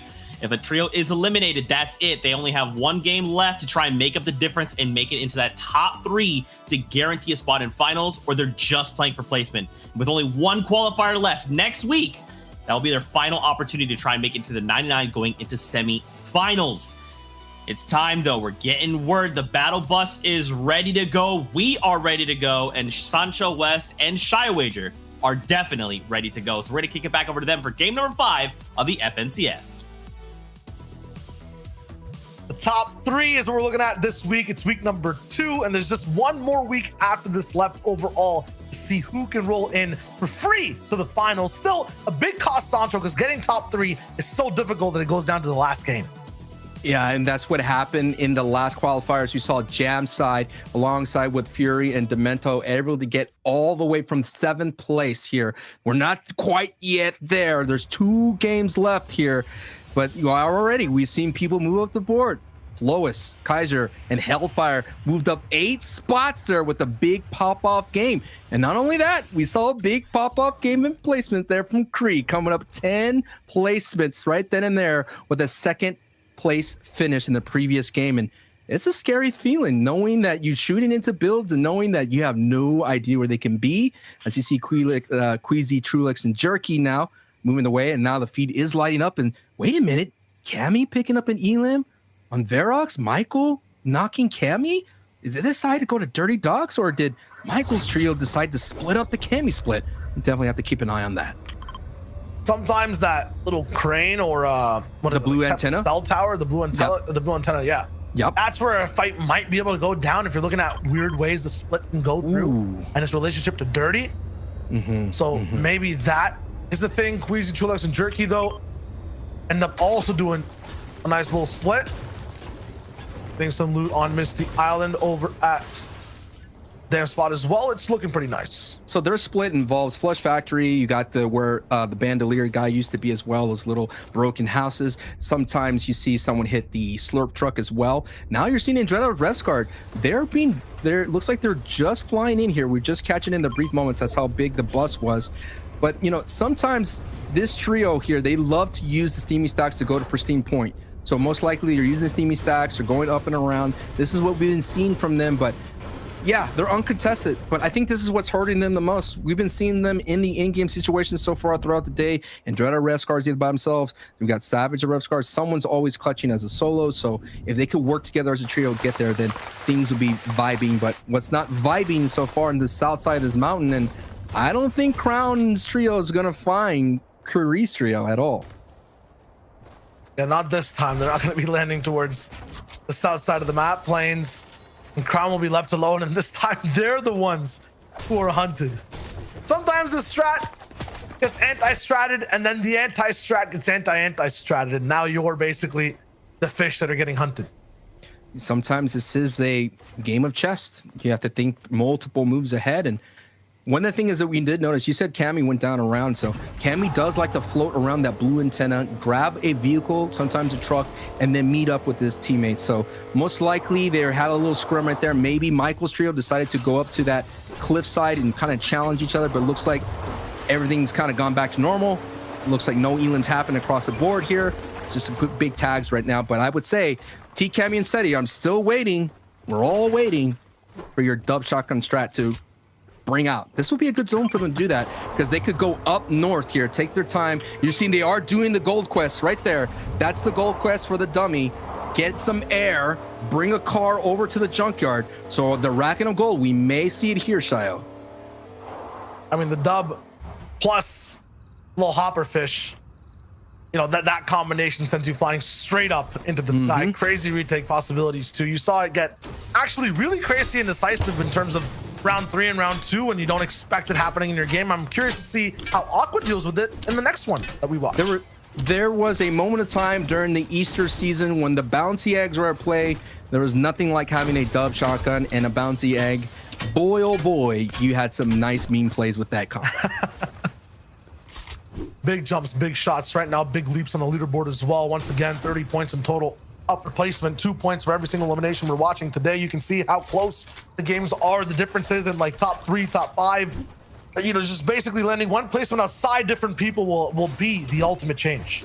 And the 4th place trio that you see on your screen has been eliminated. That battle down there in Lazy Lake is really tough, considering that Blackies trio has landed their previous season. That's not going to be very easy to pull that POI out of that trio's grasp. And so you're seeing that, and it feels like every week or every qualifier, every season we talk about it. If you're able to survive your spawn fight, most likely you'll pop off, and that's what's happening with Flois. They popped off when they survived. And speaking of survival here, we're seeing this engagement kind of get pushed out into the ocean. This is not Crease Trio, no. This is still the extension of that previous engagement that we were watching a little bit before. Somehow Crown found his way all the way up the mountain. Get away. How? This reminds me of Bebs in Bubak when we were watching with Nebs. Bubak all of a sudden was all by himself and was able to solidify that top 3 placement with some clever strats going down into the orchard and colossal crops. But now you're seeing the feed. Slove picking up an elim on Seb. You know what? I really thought Slove's trio would have a good day. When I was watching them in round 3, they were landing in the Fort Crumpet split. They were going to the Reaper's house. I'm just not sure if maybe Kinzel's trio, of course, with Tayson's trio, maybe that just put the fear in them not to try that out. But I always thought SLQ and Slove landing there on the West Coast, that was a very strong scavenger route, considering they could get a lot of upgrades from Reaper, and they usually walked away out of there with some lethal pump shot. I'm surprised they haven't executed that strat here today. It's not even the fact that they're filling on a strat. Right now, they are in 33rd place. Yeah, that's what I mean. Game, they did it's so just, well from that strat. So well. Yeah, it's rough. It's rough. Rough skis, at the moment in terms of game number 5, and this is where you have to turn things around. We could actually end up doing it. Big changes too from Floki to Siptos and Clement. They're actually moving onto Cray. I'm not even sure if they know if he's here completely, but they're actually looting around Stealthy Stronghold. I see lots of trees down, so nowhere to hide for anyone to. What happened here? The west side of this POI, it's looking barren. Zelik is just 10 HP, barely even, just 20, and Ziptos is on the chase with a full purple loadout. I know what happened here. I'm going to enter the mind's eye of my VOD review. The Septos, Floki, and Clement decided to break every single tree, so there's no place to hide, nowhere to run. The shakedown's going to go through. They had enough. They said, no way. We're done. That's not going to happen anymore. Oh, arrow to the head as well for the maximum surge tech.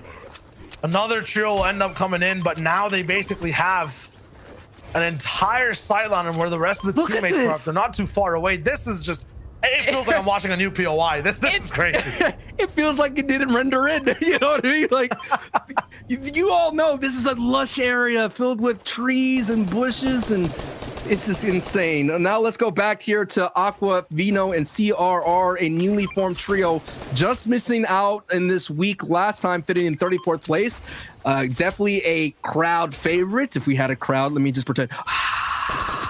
When Aqua comes on the screen, no doubt a lot of people in the EU region and of course from the world remember the World Cup Duos champion here, trying to make a return, coming back from injury, I would say, of course, and of course redemption is going to be the story and the theme for Aqua's run here, paired up with CR and Vino. Of course, Vino coming from Patty and Knifer's world. It's a nice height right there from Aqua. He's going to make a decision here whether he's going to lapse onto Triox here, Trizox, or focus on Blaze here. But this is a big game for them. They're in the 11th place right now. They only went down 1 place after their victory royale. They got into the top 10. So this is another close engagement, considering if they don't do this, Shia, there's only 1 game left. 86 points. They're going to basically make up 30 points here if they want to actually have some say in game 6, or just pop off there as well. Here comes a big drop down from Aqua, trying to pinch 2 different people out at the same time. Owns 1 wall. Trizox sees it, ends up editing out. Also put places or builds between him and Trizox as he took a little bit of damage. Trizox though clapped from the backside by Phrase Dog. And after that, it's just up to Estidum, or Esitam, excuse me, up against CRR. Aqua will be able to chop right in behind him as CRR puts in the damage. And they all meet up, link up, and shoot him down. I haven't seen a lot of 1v3 clutches just yet, at least on the broadcast. I'm sure it's happening everywhere in this FNCS season, but I haven't seen some big time critical pump shots. What I'm just seeing is a lot of people just eventually succumbing to the numbers game that is a 3v1. So if you're playing a bingo board out there, maybe our boy out there, Aussie Antics, you cannot fill that slot in just yet. Not just yet. I think we saw Kha'Zix with some nice 1v3 potential last week inside the zone against his former teammates, but yeah, this week it doesn't seem like there's too much of that individual action. A lot of pop-offs though towards the end game. I'm just looking here at the zone reveal, zone 2. A lot of it here in the center of the map, either the center or the south side. So a lot of mountainous terrain here that teams have to navigate. But look at this, Aqua, CR, and Vino here being very aggressive against Nate and 4ZR. This is going to be big time some elims here as they've isolated the 2, and Tayson has to come back and help. Hopefully trying to find some tags on CR on the backside there. Vino now without any shield. Going to be run down completely. Taste is going to be rolling in. CRR down as well. All up to Aqua. You're talking about clutches. This is where they need to happen. No shield, less HP. No time to put him down either. Double beast control there, though. He's got the floor and the pyramid. Beams after the fact. Aqua's playing risky. You're going to have to in this situation as well. Have to find the big shots and any just desperate tags you can get. Otherwise, these pumps are going to be way too hard to hit with just a blue variety of shotgun. We always talk about the shoe being under on the other foot. That must be an American saying. I say so. The shoe is definitely on the other foot here for Aqua.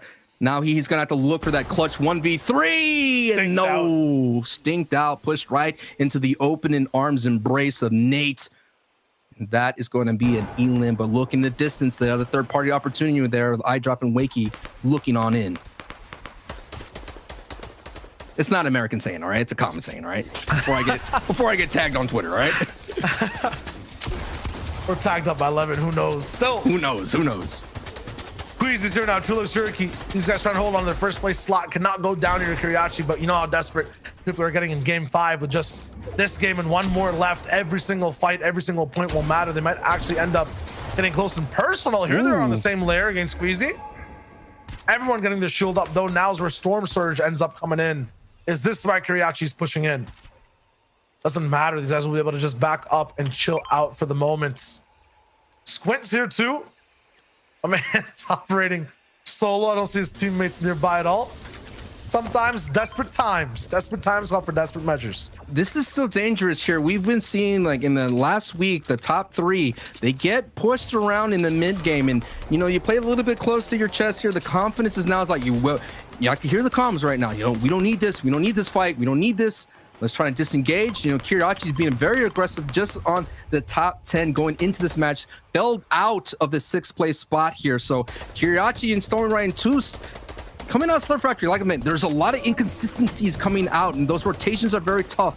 But if they could just put it together, they could just make the right rotations. If they could get to in game, we saw Kiriachi just be very dangerous with the pump shotgun. And we all know the prowess of Kiriachi as well. So they could do this. And Kiriachi, like I mentioned in the opening of the show, is trying to join Jamside and Fury, former teammates already in the finals. And you know, in friend groups, they talk. You're like, hey man, I'm already in. When's you gonna join us? They're gonna be trying to. It'll be huge to get all the way up there. So right now, it's just all about getting those tags down, making sure you're ahead of the game and not really flipping up, getting both shot in your bases. X-State Kylix are all the way up there at 1 point. Looking so close to ending up winning out a game. Just was not possible on their end so far today. Jerky really getting tagged down. Make sure you got those shields, bud. Make sure you're ready for the end game. This is going to be quite interesting. Now, you did see the trio right behind Jerky, Queasy, and Trulex. Hey, if you want to follow them, they do like to stop and they look back into their old rotation here, and that's what they're going to do. Now they're going to kind of hold out Devin's trio, who's following their tarp. They know that they're there, and they're going to make their way back and expect a big box fight that may happen. The question is, are they willing to do this, considering that they're in the top 3? It looks like they are, Shayo. They're getting closer, and Truex right now is about to knock on that front door. Be very risky to take a fight at this point, though. I don't know. There's 700 grenade damage above. It's not really a point. It's not worth it, but they might do it. I think they're just making sure these guys don't get the drop on them first. Right. At the same time, I'm not sure what Devin's doing at this point in terms of they're so close to zone. They can just go towards the left and rotate. You can see the team on the left, the yellow arrows on the minimap, are having issues as well getting through. I just be winning on rotation, maybe low on mats, I'm not sure, but you want to be able to move down here. We've been seeing, though, the change in the meta as well. A lot of trios, instead of using hard mats, are kind of using soft mats, the wood builds, as much as possible in early rotations, because height and all those kinds of things. And every trio that you watch here, they usually go down because they're only left with the wood builds. That's just a big time target. So now when you're getting into these type of set lobbies, expect trios to hold on to their hard mats as much as possible. As you see here, Teak making a perfect use of what I was just saying, using the wood builds for rotations, trying to conserve as many hard mats as possible, considering that impact eliminations are harder and harder to come by, considering that a lot of trios are pretty much all out, because no mobility means they can't save, they can't bounce over, they can't use a launch pad. You're gonna go all the way back. There's none of those options to save mats. You have to use what you get.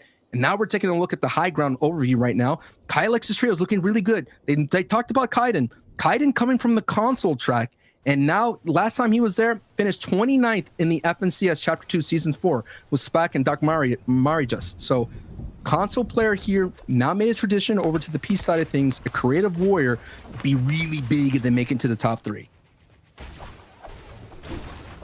Let's talk about the theme and rattle off some names here real quick. We're looking at Titan. We just talked about him. There's Mexi Michael Verox. We've got Toose's trio. Aqua rolling with a win earlier on in the day. Kinzel, DKS, Savage, Flois.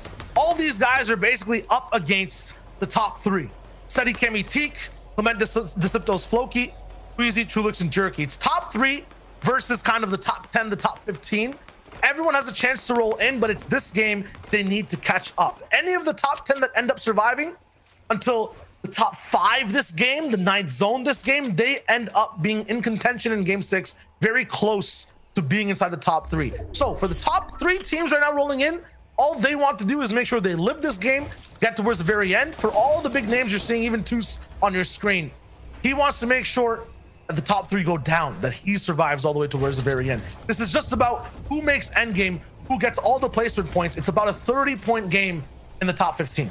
And this could be a definitely now or never situation. Just to piggyback on that, Shayo, we're talking about in the previous week, we had NLX's trio in that top 5, finishing just out of that top 3. And now look at them today, 28th place. You never know what qualifier set lobby that you'll get. You'll never know if a trio lands where you land, makes the same rotations, has the same game plan as you. So this is where you have to get in. If not, you're going to get sent to the semifinals where things get kicked up a notch, where only the top 6 get in. And hey, sometimes if you're new at this high level gameplay, Shayo, it could just be a little bit too much. That marathon of the race, you could just peter out and run out of gas.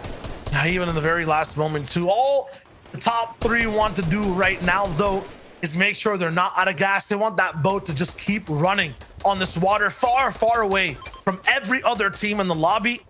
That top 15 is basically holding on by a rope and a life raft. They want to pull themselves back onto that boat, but it's speeding away fast now. The further we get into this game, the more you hear the zone moving sound come through. Every single time, that means there's a potential for more placement points to come through.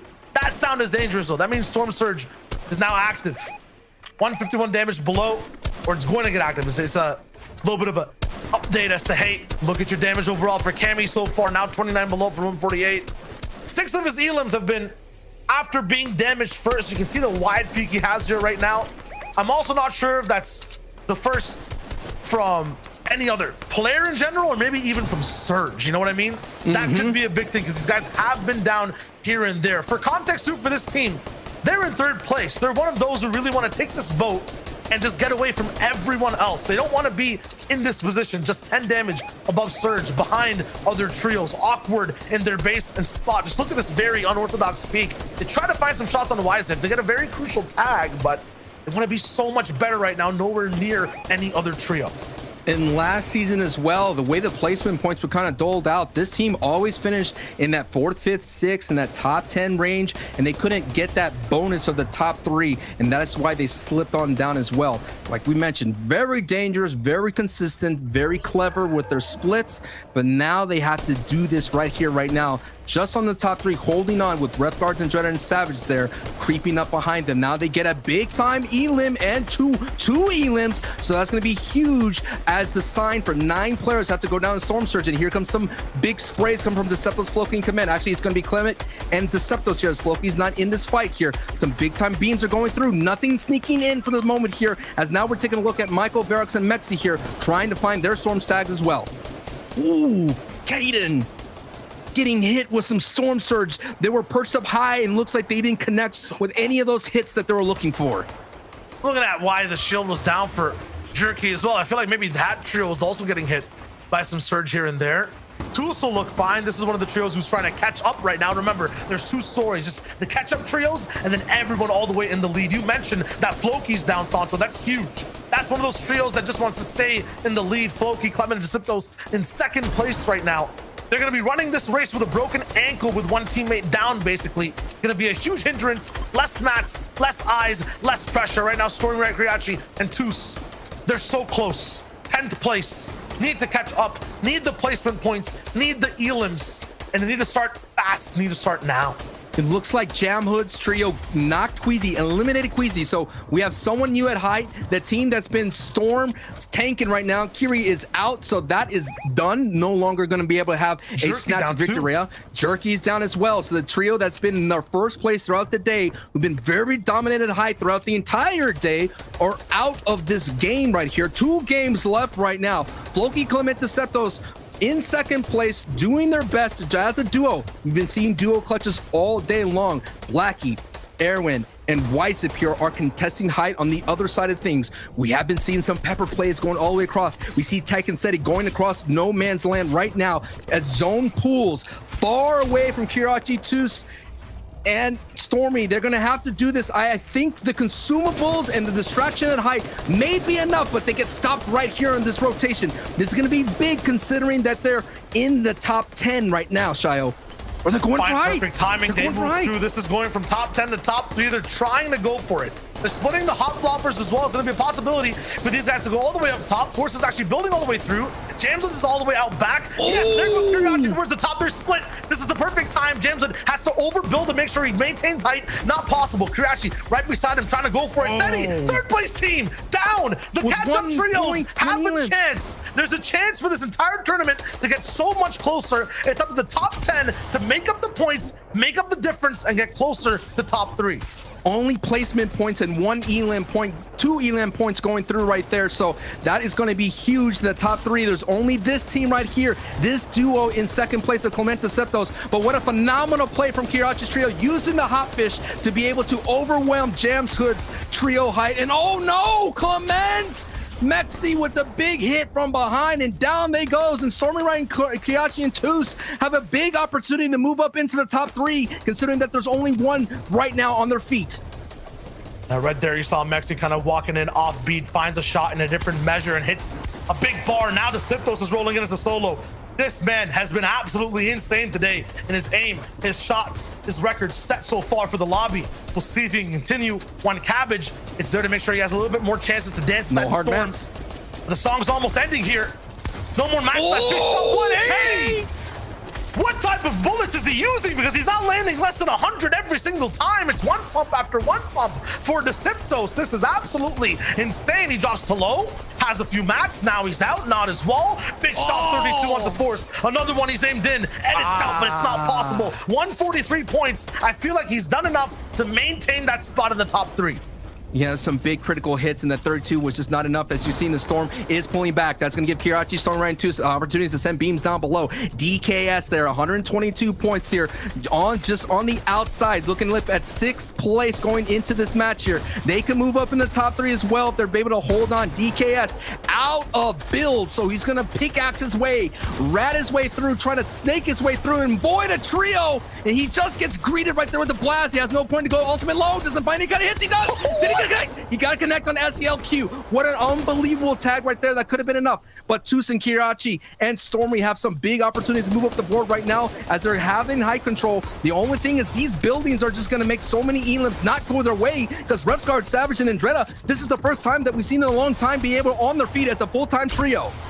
They're trying to get back inside the top 3, just lingering in that 5th place slot over and over. They fail time and time again, but Refsguard's here to play. The full trio's alive, and Savage is about to be unleashed. Here goes Refsguard on the backside walls. He has control, has the edit, has the pump. Slow fade down, Kaizen. See you another day. You're not going to be playing this end game. 154 points. Surely they've taken over Clement, Deceptos, and Floki. Surely they're possibly even in first place as our top 3 is down. It's just up to them to see how far they can get. It's 3 different trios on 3 separate layers on all different builds playing part this end game. Andretta down below now clashing with the mid-ground trio. He edits in the box. Supreme confidence as they take everyone out and are barely even damaged. 3v3. It's the final 2 teams. The final 2, Andretta, Savage, and Refsguard finally coming together here in this in-game with a phenomenal run. We're talking about 14 elims and the victory out right in their sight here. Tus, Kirachi, all doing all they can now. A duo, it's a duo versus duo. Savage, Andretta, Kirachi, Tus. Does Kirachi, Tus going for the front side here. Andretta almost caught that hit right then and there. So now it's going to be an opportunity to go. Purple pump, armed, ready to roll. Trying to find a opportunity to get a big time time tag here. There's no win condition for Andretta. Now Andretta's by himself. He's gonna try and hit 48 tag. Not enough. He does it, and no, the response from Toos is still too strong. What a big time games from two trios. Wow, we talked about pop-off potential. Two of them right then and there, Shio pull off the biggest pop-offs. Pop-off potential and the catch-up. The top 3 teams eliminated going to the final zones of that game, and the top 10 teams kind of rolling in and saying, we're not done yet. There's still 2 games left, and with this one, that's 135 points for Toos. They're looking so close, so personal now for being inside the final games of this tournament. We have the tots at the desk. I want to see the standings. I want to see the replays as to how close this competition really got after this game.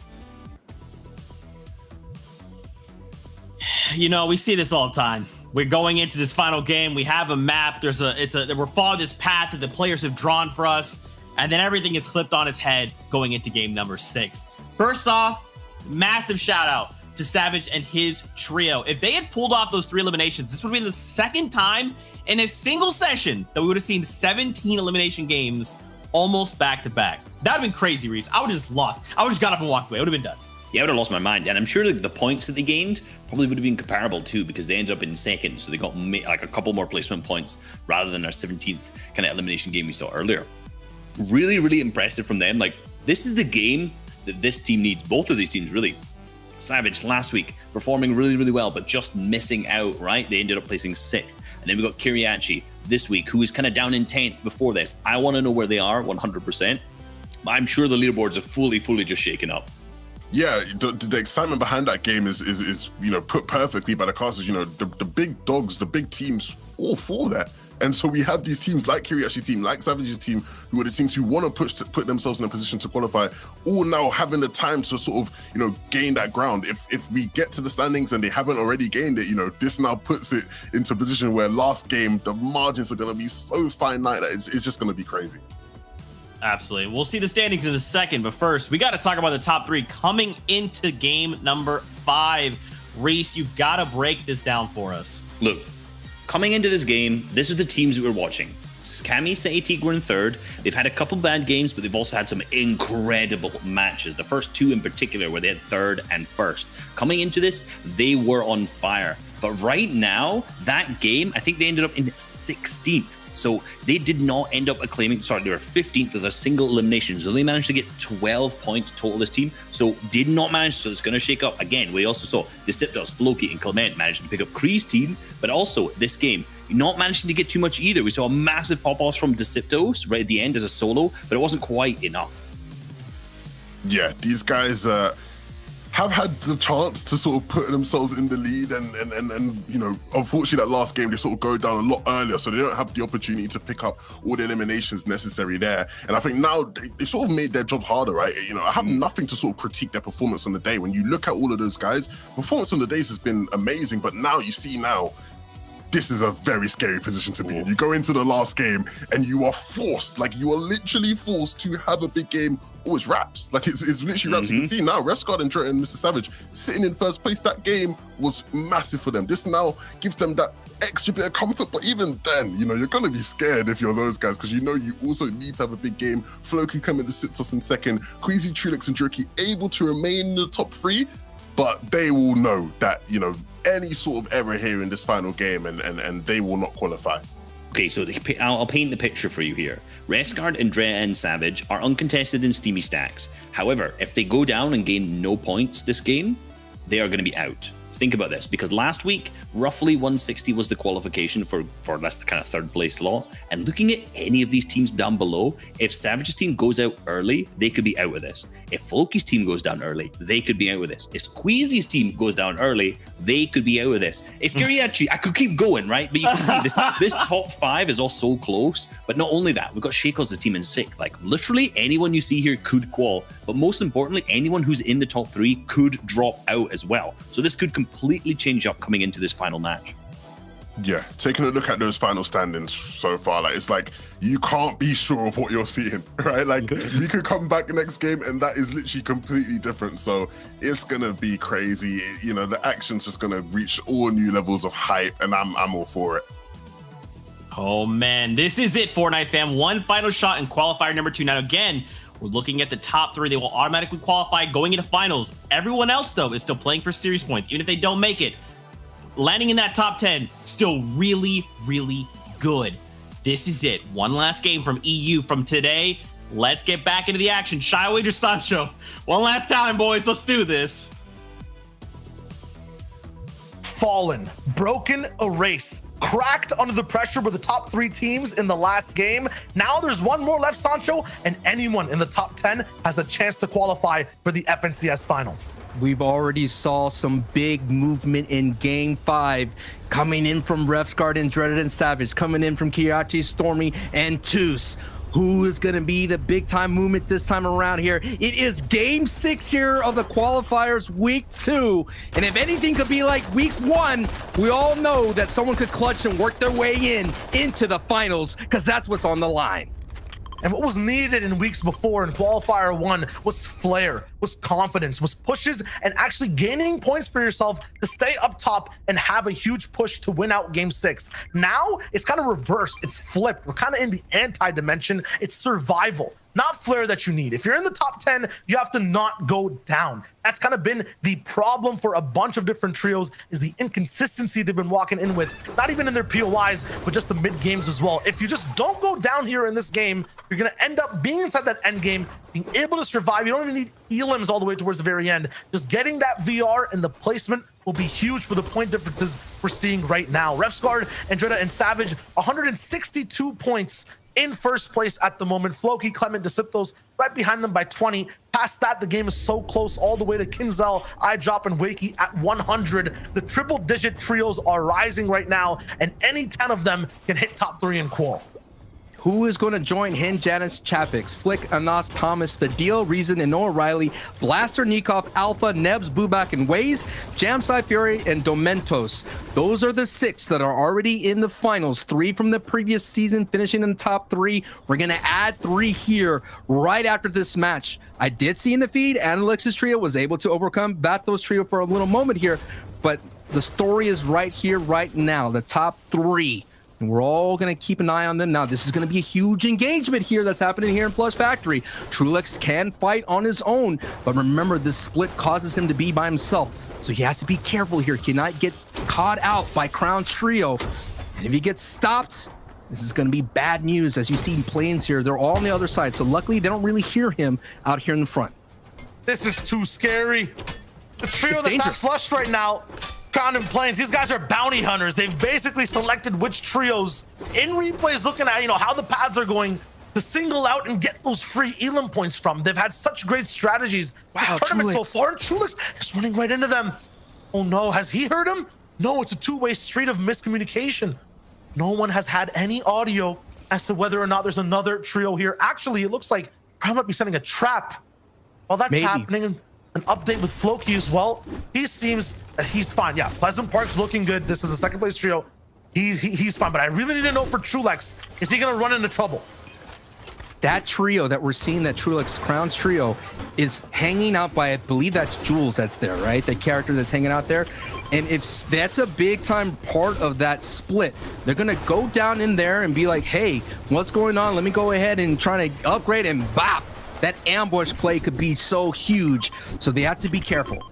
I'm seeing the arrow right now on the minimap down below the bottom left. It's one blue arrow, and yes, the other 2 are going straight back to flush. He was spinning around in circles really fast. You only really see that when people are making boxes. Finally found their teammates as well. Yes, okay, Trulex didn't go down from what it looks like.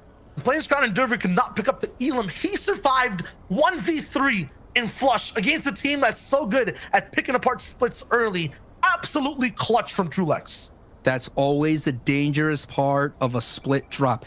We saw it last season with Cammy's trio, where all of a sudden a trio would land on you, and before you know it, you get overcome by the numbers game. But now Kirachi, Stormy, and Toos here, who have made some big movements. From 10th place, they moved all the way up 6 spots into the 4th place and within striking distance.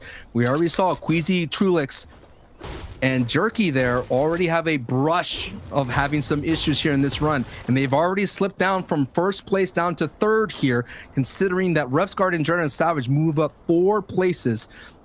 Man, this is what I love, the new format change. This is the vibe. This is the vibe, 30 points up replacement to every single Elam, just to remind you. And then once again, anyone in triple digits right now, if you look at the points for every trio we're flashing by, has a chance to make it in. Yes, I understand. Ref Squad and Dread and Savage are up top and first with 162. They might be a shoo-in. Who knows what happens with the other teams? But like, if anyone ends up going down, if you have triple digits and you pop off, that means you can hit the top 3. So there's potential there. I'm looking at all the timelines, right? I'm in my meditative stance, Sancho, looking at every single 14 million possibilities. And I'm seeing a couple where some upsets happen. For these guys, though, it should be fine. Remember, though, how many games do we watch right now? I get it.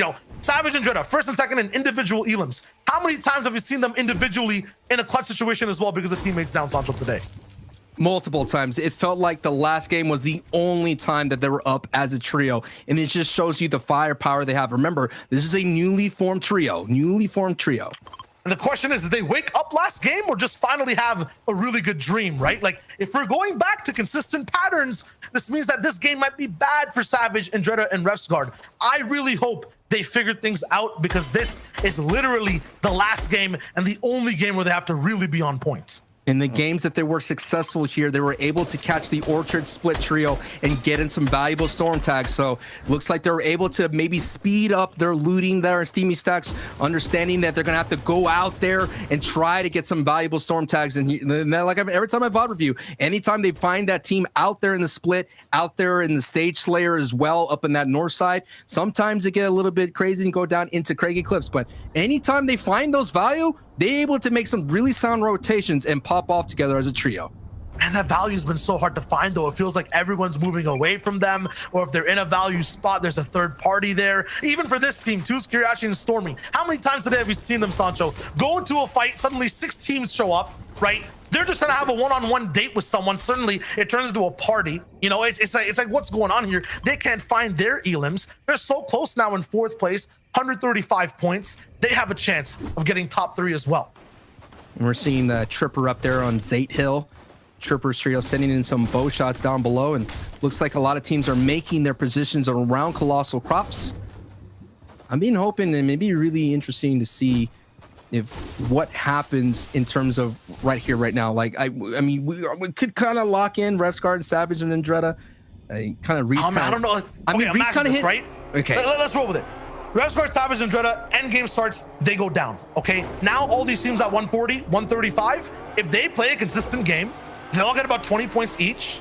Every person here, Deceptos, Trulex, Toos, these guys are absolutely mental fraggers. They're gonna be ending up with a lot of at least 4 or 5 Elims. They'll make up the difference from 130 to 160. It's very, very possible. It's not just the VR, it's the Elim potential as well. With 2 points for every Elim, you have 5, you're making up the difference in 10 points, right? You end up having double digits. Now you're actually talking in the business. You're having a double point game. It's huge. That's what's at stake here, as Shayo eloquently put down here. This is another one of those trios that cannot afford to go down. And because they had to go and help Trulix, a lot of their rotations, their loot paths really involved going double dipping into old POIs. Sometimes they go into Holly if the storm goes that way. Sometimes they dip into Slurp Factory just to get some extra consumables. And remember, pepper plays have been a big factor for Queasy's trio to hold on to height. Don't see any kind of peppers in their inventory. So many different ways to win, so many times the ways to get victory royales. We've already seen one that almost came from a fish play. This is what we're talking about here, high stakes Fortnite. Yeah, they have a lot of different ways to have feet in the race.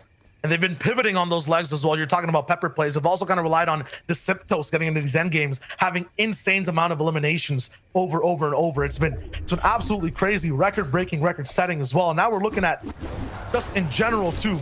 I want to ask you, Sancho, right? When you're looking at trios rolling in an end game, why is it so important to have 3 people up inside an end game? What makes it so much easier to survive when you have 3 people operating at the same time?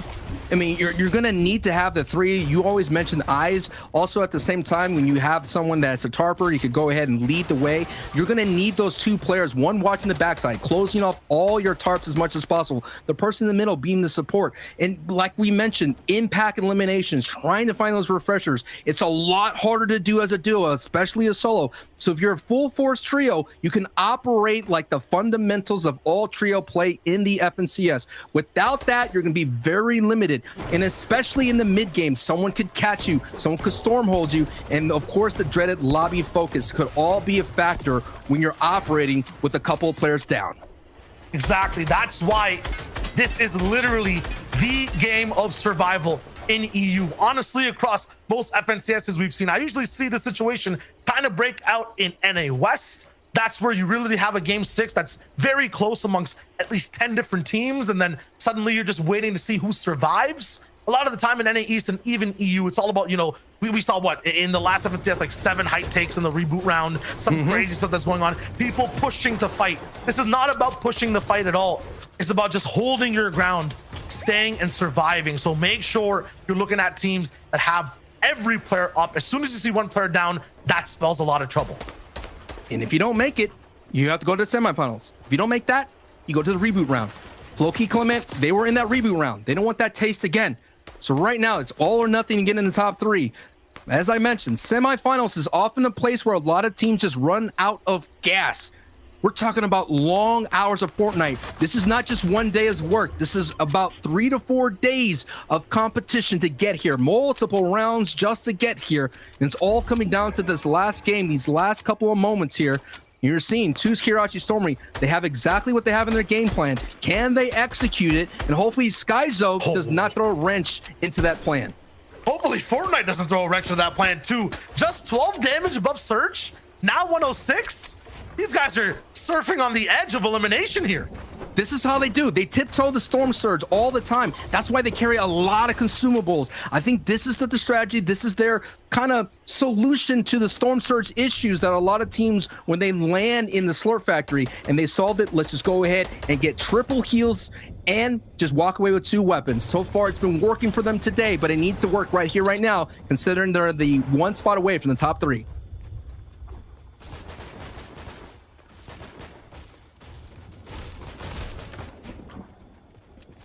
Making sure we're all dialed in here to the same frequency. All the times you have to be worried for a trio if they're on your screen just depends on the points you're seeing on the left side. For Deceptos, 143, that's a worry zone.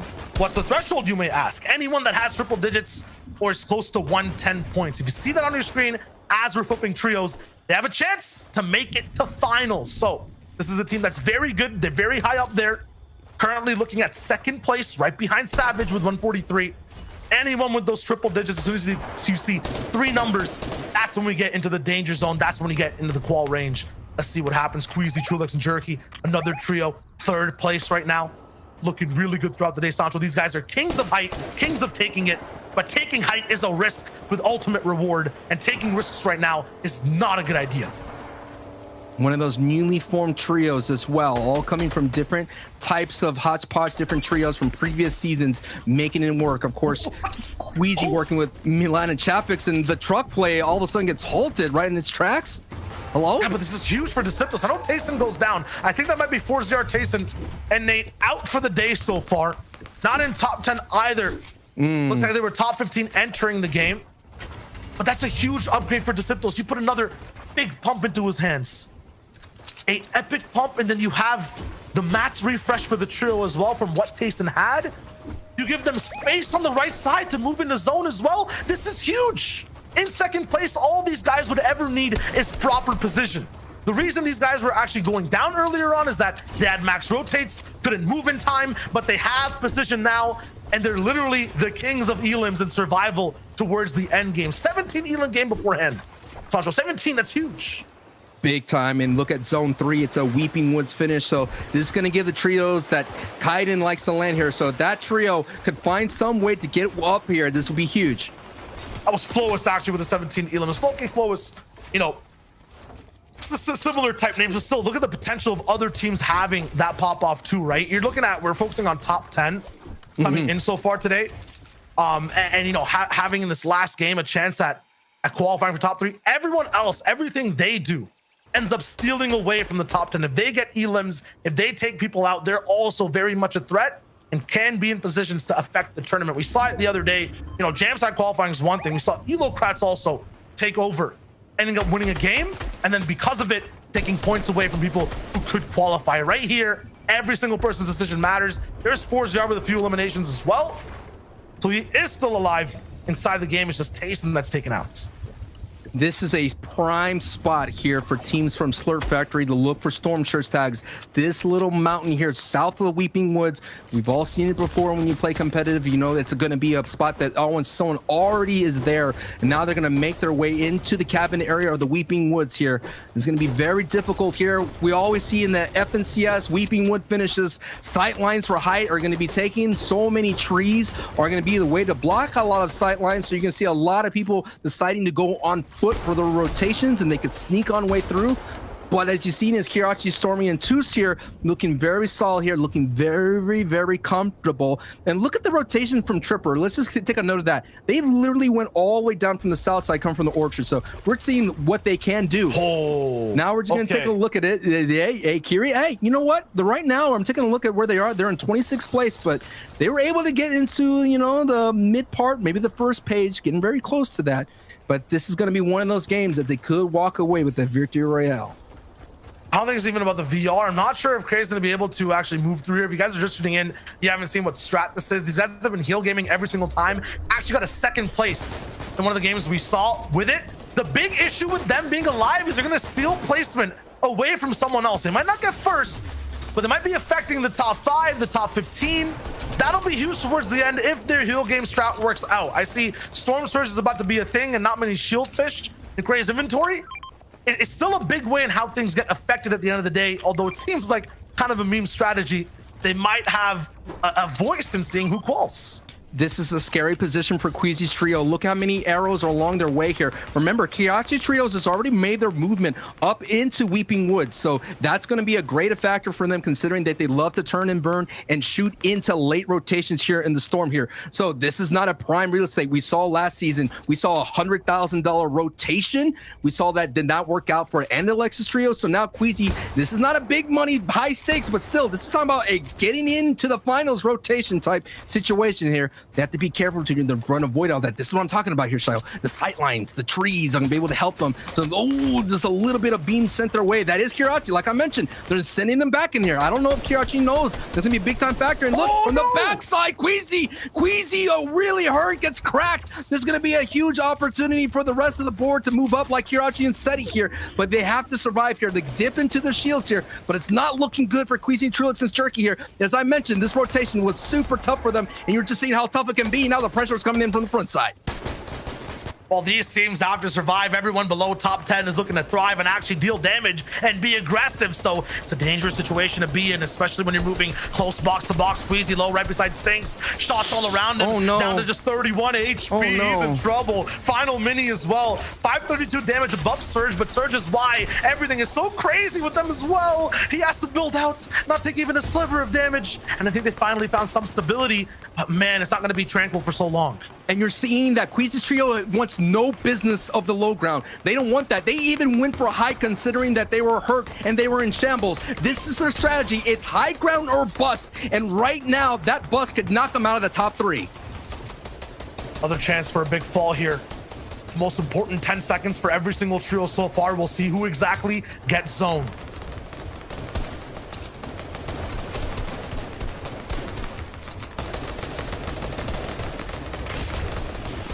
Towards the east side, Trulix is there. He's close to it. I think Aqua's trio's all the way kind of near the top side. Also very close. A major thing though is a lot of different teams have to move and have max zone.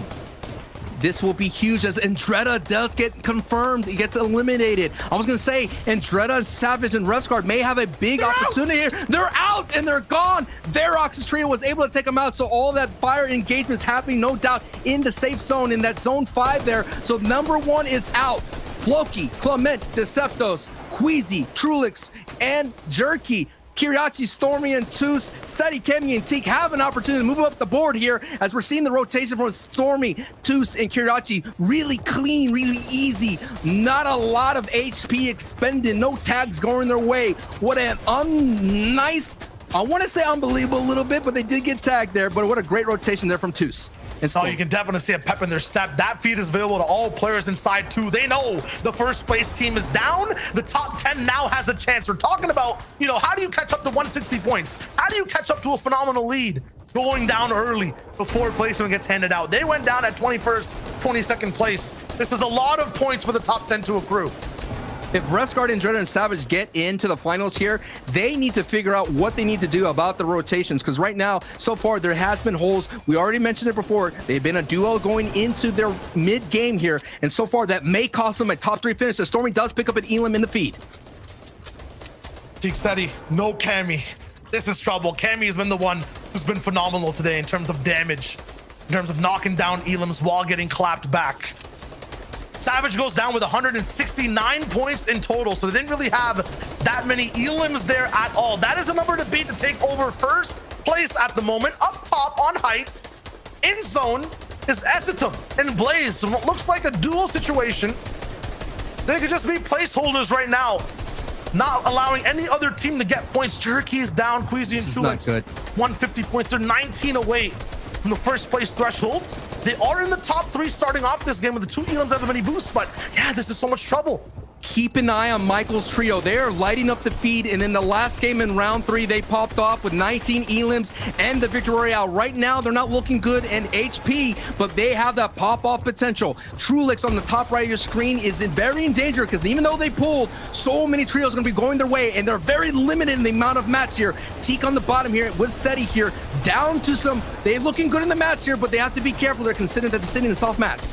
It's a 2-man game for them. If you're tuning in right now, the first place team is down. Top 3 is what you need to qualify for finals. Oh no, and there's 10 teams up for contention. Make that almost 9, as Teak was one of them and goes down. Chulix with Queasy by himself is at a speed bump as well. This is another team. If you see anyone with triple-digit points, they're the ones to watch who have potential to make it to the FNCS finals. This is the last game of Europe 2. Savage gone. 169 is going to be the points to beat. Kiriachi, Toos, and Stormy have high ground. Look like Trulix, he's not going down without a fight here on the top right of your screen. Only down to 1 build, out of builds now with only green weapons. He's going to try to find a big critical pump. Seti on the bottom right here is at the same time. He has a lot of mats here, so he's going to use all that he can to survive. Look at these tarps here from Seti. Unbelievable, but the Storm Surge hits him really hard. He has a timer on his head, not only to build and survive, but deal damage as well. 10 points behind, third place 2. He has to be able to survive and catch up. Kiriachi's on high ground. He was 4th coming into this game. He needs a phenomenal performance. Seti is going all in. He's looking for the next spot. Does he even have Chulix is out? Not sure. He's trying to build out. It's 3 different people trying to focus him. Chulix goes down. This is where Seti needs to make up the points. He needs to catch up, but he gets pulled down, and a double peak ends his story, ends his game for now. I don't think we'll be seeing him here in the finals. What we may be seeing is Toos, Kiriachi, and Stormy with height and an opportunity to get into the top 3. This is it. 163 points, no doubt, most likely overtook first place. We have all on highs. High is very high. Look at it. Hellfire right now on the front side of the zone is coming down to the final moments. We have Tripper here. He's just there just to get as many series points as possible. But the story is Toos, Kiriachi, and Stormy here. Stormy going very aggressive here with 4 floppers, but look, out of mats. Height has expended so much to try to secure this Victory Royale.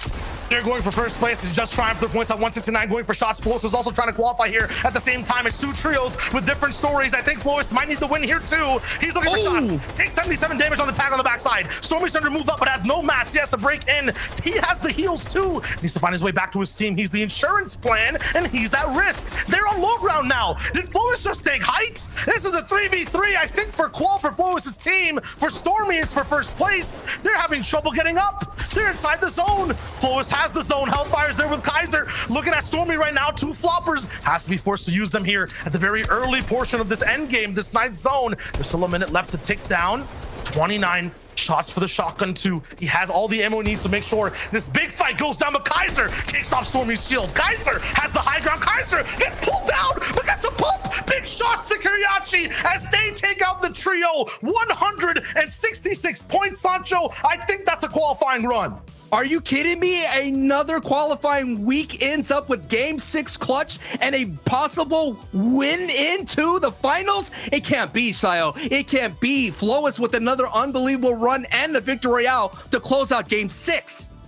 169 points for Savage, 166 going there for Kaiser in total. And at the end, we saw 160 thresholds for Stormy Right as well. 3 teams that we're talking about, 2 of them there alive at the final moments of EU. And I think we just witnessed absolute greatness, the best clutches back-to-back possible that I honestly think I've ever seen. All I know is this format is just creating so much high intensity, exciting moments right then and there. Highlights are super high, but wow, what a great finish in today's games. And thank you guys so much for watching. It's been Shia Wager and Sancho West. Pleasure to cast up what was one of the most closest qualifiers in EU. We have to throw it back over to Zeke, Levin, and Reese to really tell us how much that clutch meant.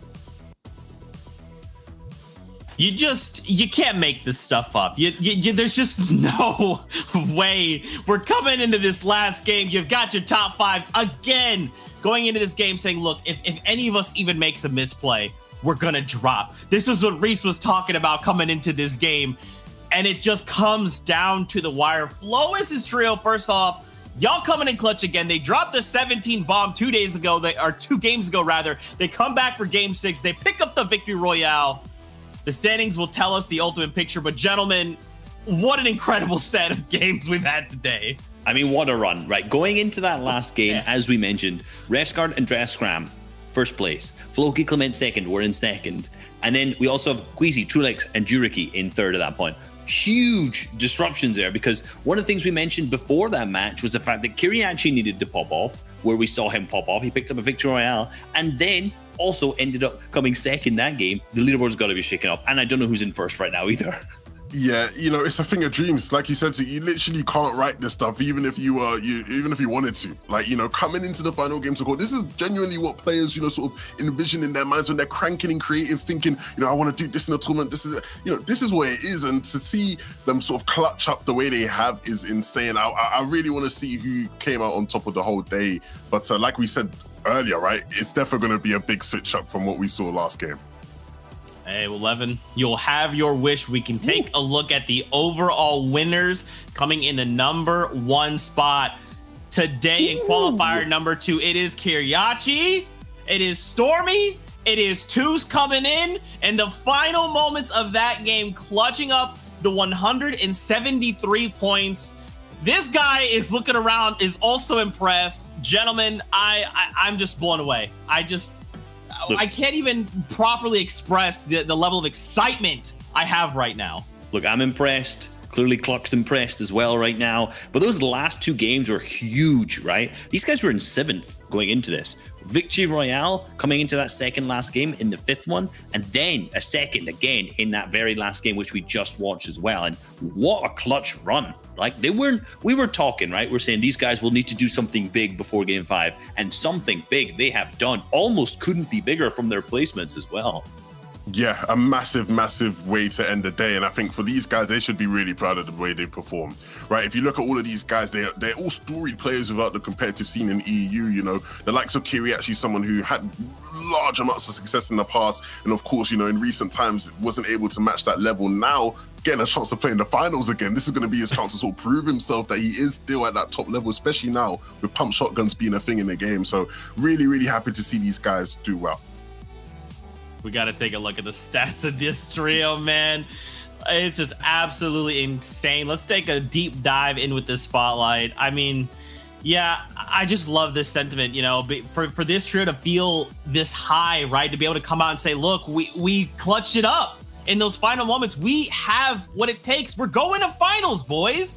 Now, granted, don't forget, we're not going to see this trio until finals. So they have a lot to think about and a lot of refining to do if they hope to come out FNCS champions. But still, Reese, a victory royale, 9 eliminations coming out of Twos, 42 points out of a single game, and top 5 games of 3. I mean, you gotta be impressed, man. I mean, 3 top 5s is probably their biggest and most impressive statistic here, right? Top 42 points a game is also massive. That was their big victory royale that they got, right? With the 6 eliminations at that point. But one thing that might stand out is, you know, people might look at this and go, Twos only got 9 eliminations, right? It doesn't seem like this massive statistic, but that's the 5th most out of all 99 players here. And yes, they're in first place, but what's important really about this is the fact that they weren't, people know this team as a fragging team, right? Especially Kiriachi going a long way back, all the way to Chapter 2, Season 2 in duos, where he was known as one of the most incredibly aggressive fighters. But they've actually got some of the lower average eliminations as a team, right? They have 4 total, which if you go down to Rescard and Brett Scram, they had like 5.6. And Flowis's team, obviously, they had 7.5. So for a team who is typically known as this aggressive fighting team who's going to be able to really keep out of their way, they've actually managed to play an incredibly consistent placement game. And you know that bottom says top 5 games, 3. There was 2 games where they came 6th. So the placements that these guys have had is actually nothing short of incredible. Yeah, I was literally going to highlight that, Reese. You know, the fact that the top 5 games is just 3, it doesn't even do them enough credit, because it's like they literally had those 2 other games where they were in just the top 6. So the majority of the games that they had today were just phenomenal. They've been in scintillating form today. And I think, you know, the one takeaway is that, you know, like we said, they're a team who historically you do associate with these guys as being really aggressive, higher limbs, you know, and they've shown today that, you know, that's not a limiting factor for their game, right? They can still be successful even without necessarily having to have the most limbs of anyone in the lobby. So really impressive stuff from these guys. And just kind of like a final quick note on this. I mean, this trio came in a halfway point after game number 3. They were 6th place with 64 points. And after game 6 to say, look, we are the overall winners. Halfway through the competition, we were in 6th. We had a mountain to climb. We not only climbed the mountain, we got on the battle bus and went into another whole realm of possibilities here. I mean, this is a trio we absolutely have to keep eyes on going into finals, but I want to take a look at the final standings. I want to see which of these other 2 teams place within that top 3, which of other teams place 4th through 5th, right? These series points are still so crucial, but you've got Refsguard, you've got Andretta, and we've got Mr. Savage there in 2nd place. Right behind them, Flowis, Kaiser, Hellfire. I mean, another trio, boys, that showed up dropping a 17 bomb, the highest we've seen in EU on the day. I mean, wow, what a crazy, this has only been 6 games, bro. It's not even finals. It's not even reboot round. Look, this is why the top 3 qualifying format to finals is so good. But I mean, I got to give hype. I got to give props to Rescard, Andrea, and Scram here. I said Scram and Savage. There's too many old teams that are coming into my brain at this point. And Savage. 2nd place with 14 eliminations in their 5th game. Absolutely incredible. You know, they didn't manage to pick up the victory royale. That was against Kiriachi's team, but that pushed them up so far into that kind of qualification slot right now. And remember, their last game, the one we just watched, 23rd place, right, with one single elimination. You know, they started to go down reasonably early before zones even started moving. So this was looking like a tough game, but they had done enough in that 5th game, and obviously their previous games in that, to solidify themselves in the 2nd. And again, when we're talking about high elimination games, we can't not talk about Flowis, Kaiser, and Hellfire as well. How many times have we mentioned that they've had 17 eliminations? It's been a lot, but that is an absolutely incredible game, because they didn't even win either. So there was still potential for these guys to get more eliminations that game. And not only that, their first game, they had 10 eliminations, and the last one that we just watched, they had 12. So these guys were just consistently able to pick up a huge amount of eliminations throughout, and very well played to them. Congratulations on all 3 of these teams for qualifying. Yeah, and to see Flowis, Kaiser, and Hellfire sort of come in and, you know, secure that final spot. Look, Kaiser's someone that, you know, he sort of gets memed, right? He's one of the older players still competing, right? You know, Kaiser's doing it for the boomers, let's say. Like, he's honestly, you know, out here, and to be a part of a team that is getting so many limbs, right? Like, you know, you wouldn't associate their play style and think, oh, these guys are going to be the kind of guys to get loads of limbs. No, they've come in here in one of the most competitive lobbies you will find in all of competitive Fortnite, and they've just sort of rolled through it, right? And props to them for that. You know, for the players who didn't necessarily make it into that top 3, the likes of Floki, the likes of Queasy, who were incredibly impressive, Seti as well, just there in 6th. These guys were incredible today. And I genuinely don't say that, you know, and to sort of pamper them in any way, but they were incredible. You know, series points is going to be really good for them. They're going to get a lot of series points, and hopefully we can sort of see them move forward into next week and maybe get a top 3, because, you know, with Rescard and Mr. Savage, they were a team last week who they failed to get top 3, even though many people predicted them to, and now they've come through and they've claimed that top 3 spot. So super impressive stuff from everyone here. What a day of Fortnite. I'm just lost for words. Yeah, I mean, it was truly top tier. You know, Queasy, Trilex, and Jerky as well. you know, a team I definitely want to highlight for performing extremely well in that first game, right? We saw these guys take height so early on, and we talked about it in that package kind of after that game on how these guys are just managing to get it so high so early, right, in that fifth zone, keep pressuring down below. And these guys had such a good day overall, right? A first and a fourth. They also won another game after that, but it was just those last 2 games where they were not able to capitalize. I'm not sure what went wrong for them, but that first few games and 4 overall, particularly picking up 2 victory royales on the day, more than any other team, huge props to these guys. I definitely see these guys making it through to the finals. Yeah, and the teams that sort of came away with the victory royales in the first 2 games are teams who have very identifiable, philosophies and styles in which they play the game. Right? Of course, Crazy Trulix in that, with a high ground style, Teak, Seti, and Cammy, opting to play mid gun, low gun, and they do it so proficiently. And you see here, they're ready for the heal off. They understand that, hey, look, not only could there be Kree in the lobby, but there are going to be other people in the end game who are looking to make our time difficult. And you saw in this second game here, they won with the heal off. And even though they only picked up this victory royale, they were so consistent in so many of the end games. You saw them over and over again over the course of the day. And so, rightfully so, they deserve to be up there in the standings. Yeah, and CRR, Aqua, and Frey, a team who we saw kind of pop off in one game. The middling, it looks like they were catching up. They had this victory royale in game 3 here where, CRR was really popping off. He ended up winning just with the floppers, and it kind of seemed like this could have actually gone to the other team here because it seemed like this one big pump trial came down to. But, they had this massive game, which was really great for them against Floki there. That was who it was against, but it just unfortunately wasn't enough, right? They had too many games where they're just eliminated early. Yeah, and look, it's incredibly difficult. It's incredibly difficult because, Floki's looking at that, right? And I'm pretty sure Floki picked up that win there and eliminated CR. I think they qual, right? Because of 2 points for elimination. Yeah, if they had, and the 2 extra points for placement. That was the difference between qualifying and not qualifying for Floki's trio today. So, that's heartbreaking. As Definitely. Much as they've been successful, that is going to be heartbreaking, but you just sort of got to roll with the punches and come back next week stronger. I think they've imposed themselves, and a team that's imposed themselves again, another victory royale for Juriki, Kreezy, and Trulix there. Look, it then started to get intense. It's then started to get crazy where you have actually 2 Stormy. They came through, and this victory royale was just sort of the beginning of what was going to be a beautiful ending for them. They win this game, they go on to do well in the last game and win on the day. Crazy stuff. Yeah, and like you said, this is the turning point, right? Look, we love the first 4 games. Don't get me wrong. Those are amazing games. But the last 2 games, when the leaderboards are starting to get set and things like this happen, where you see the comebacks from Kiriachi, Toos, and Stormy, for example, this is where things get intense. It is. It's exactly what it's all about. And, this last game we just watched going in where Kaiser managed to pick up the victory royale, qualify them through. Again, only 4 points over Floki's team, so this victory royale was absolutely essential, 100% essential to win it. So going down, I can't understand what these guys must be going through at this moment. Can you imagine the comms in this team? I hope they have recorded this. I really hope. If they have not made a YouTube video of this, they are throwing. Like, this is just one of the most hype moments that they'll ever get, trying to qualify through in that final game. Like, look at the mess on low ground. Their hearts must have been racing, their hands sweat. It must have been such a good feeling to pick up that victory royale going into the final game. Electrifying stuff, man. Just like you said, just those final moments, the feeling of just sort of screaming with your teammates, the excitement, the joy. There's nothing better than that, man. It's honestly what Fortnite's all about, and I'm really looking forward to hopefully seeing that somewhere on YouTube. But seeing them in the finals is going to be even better.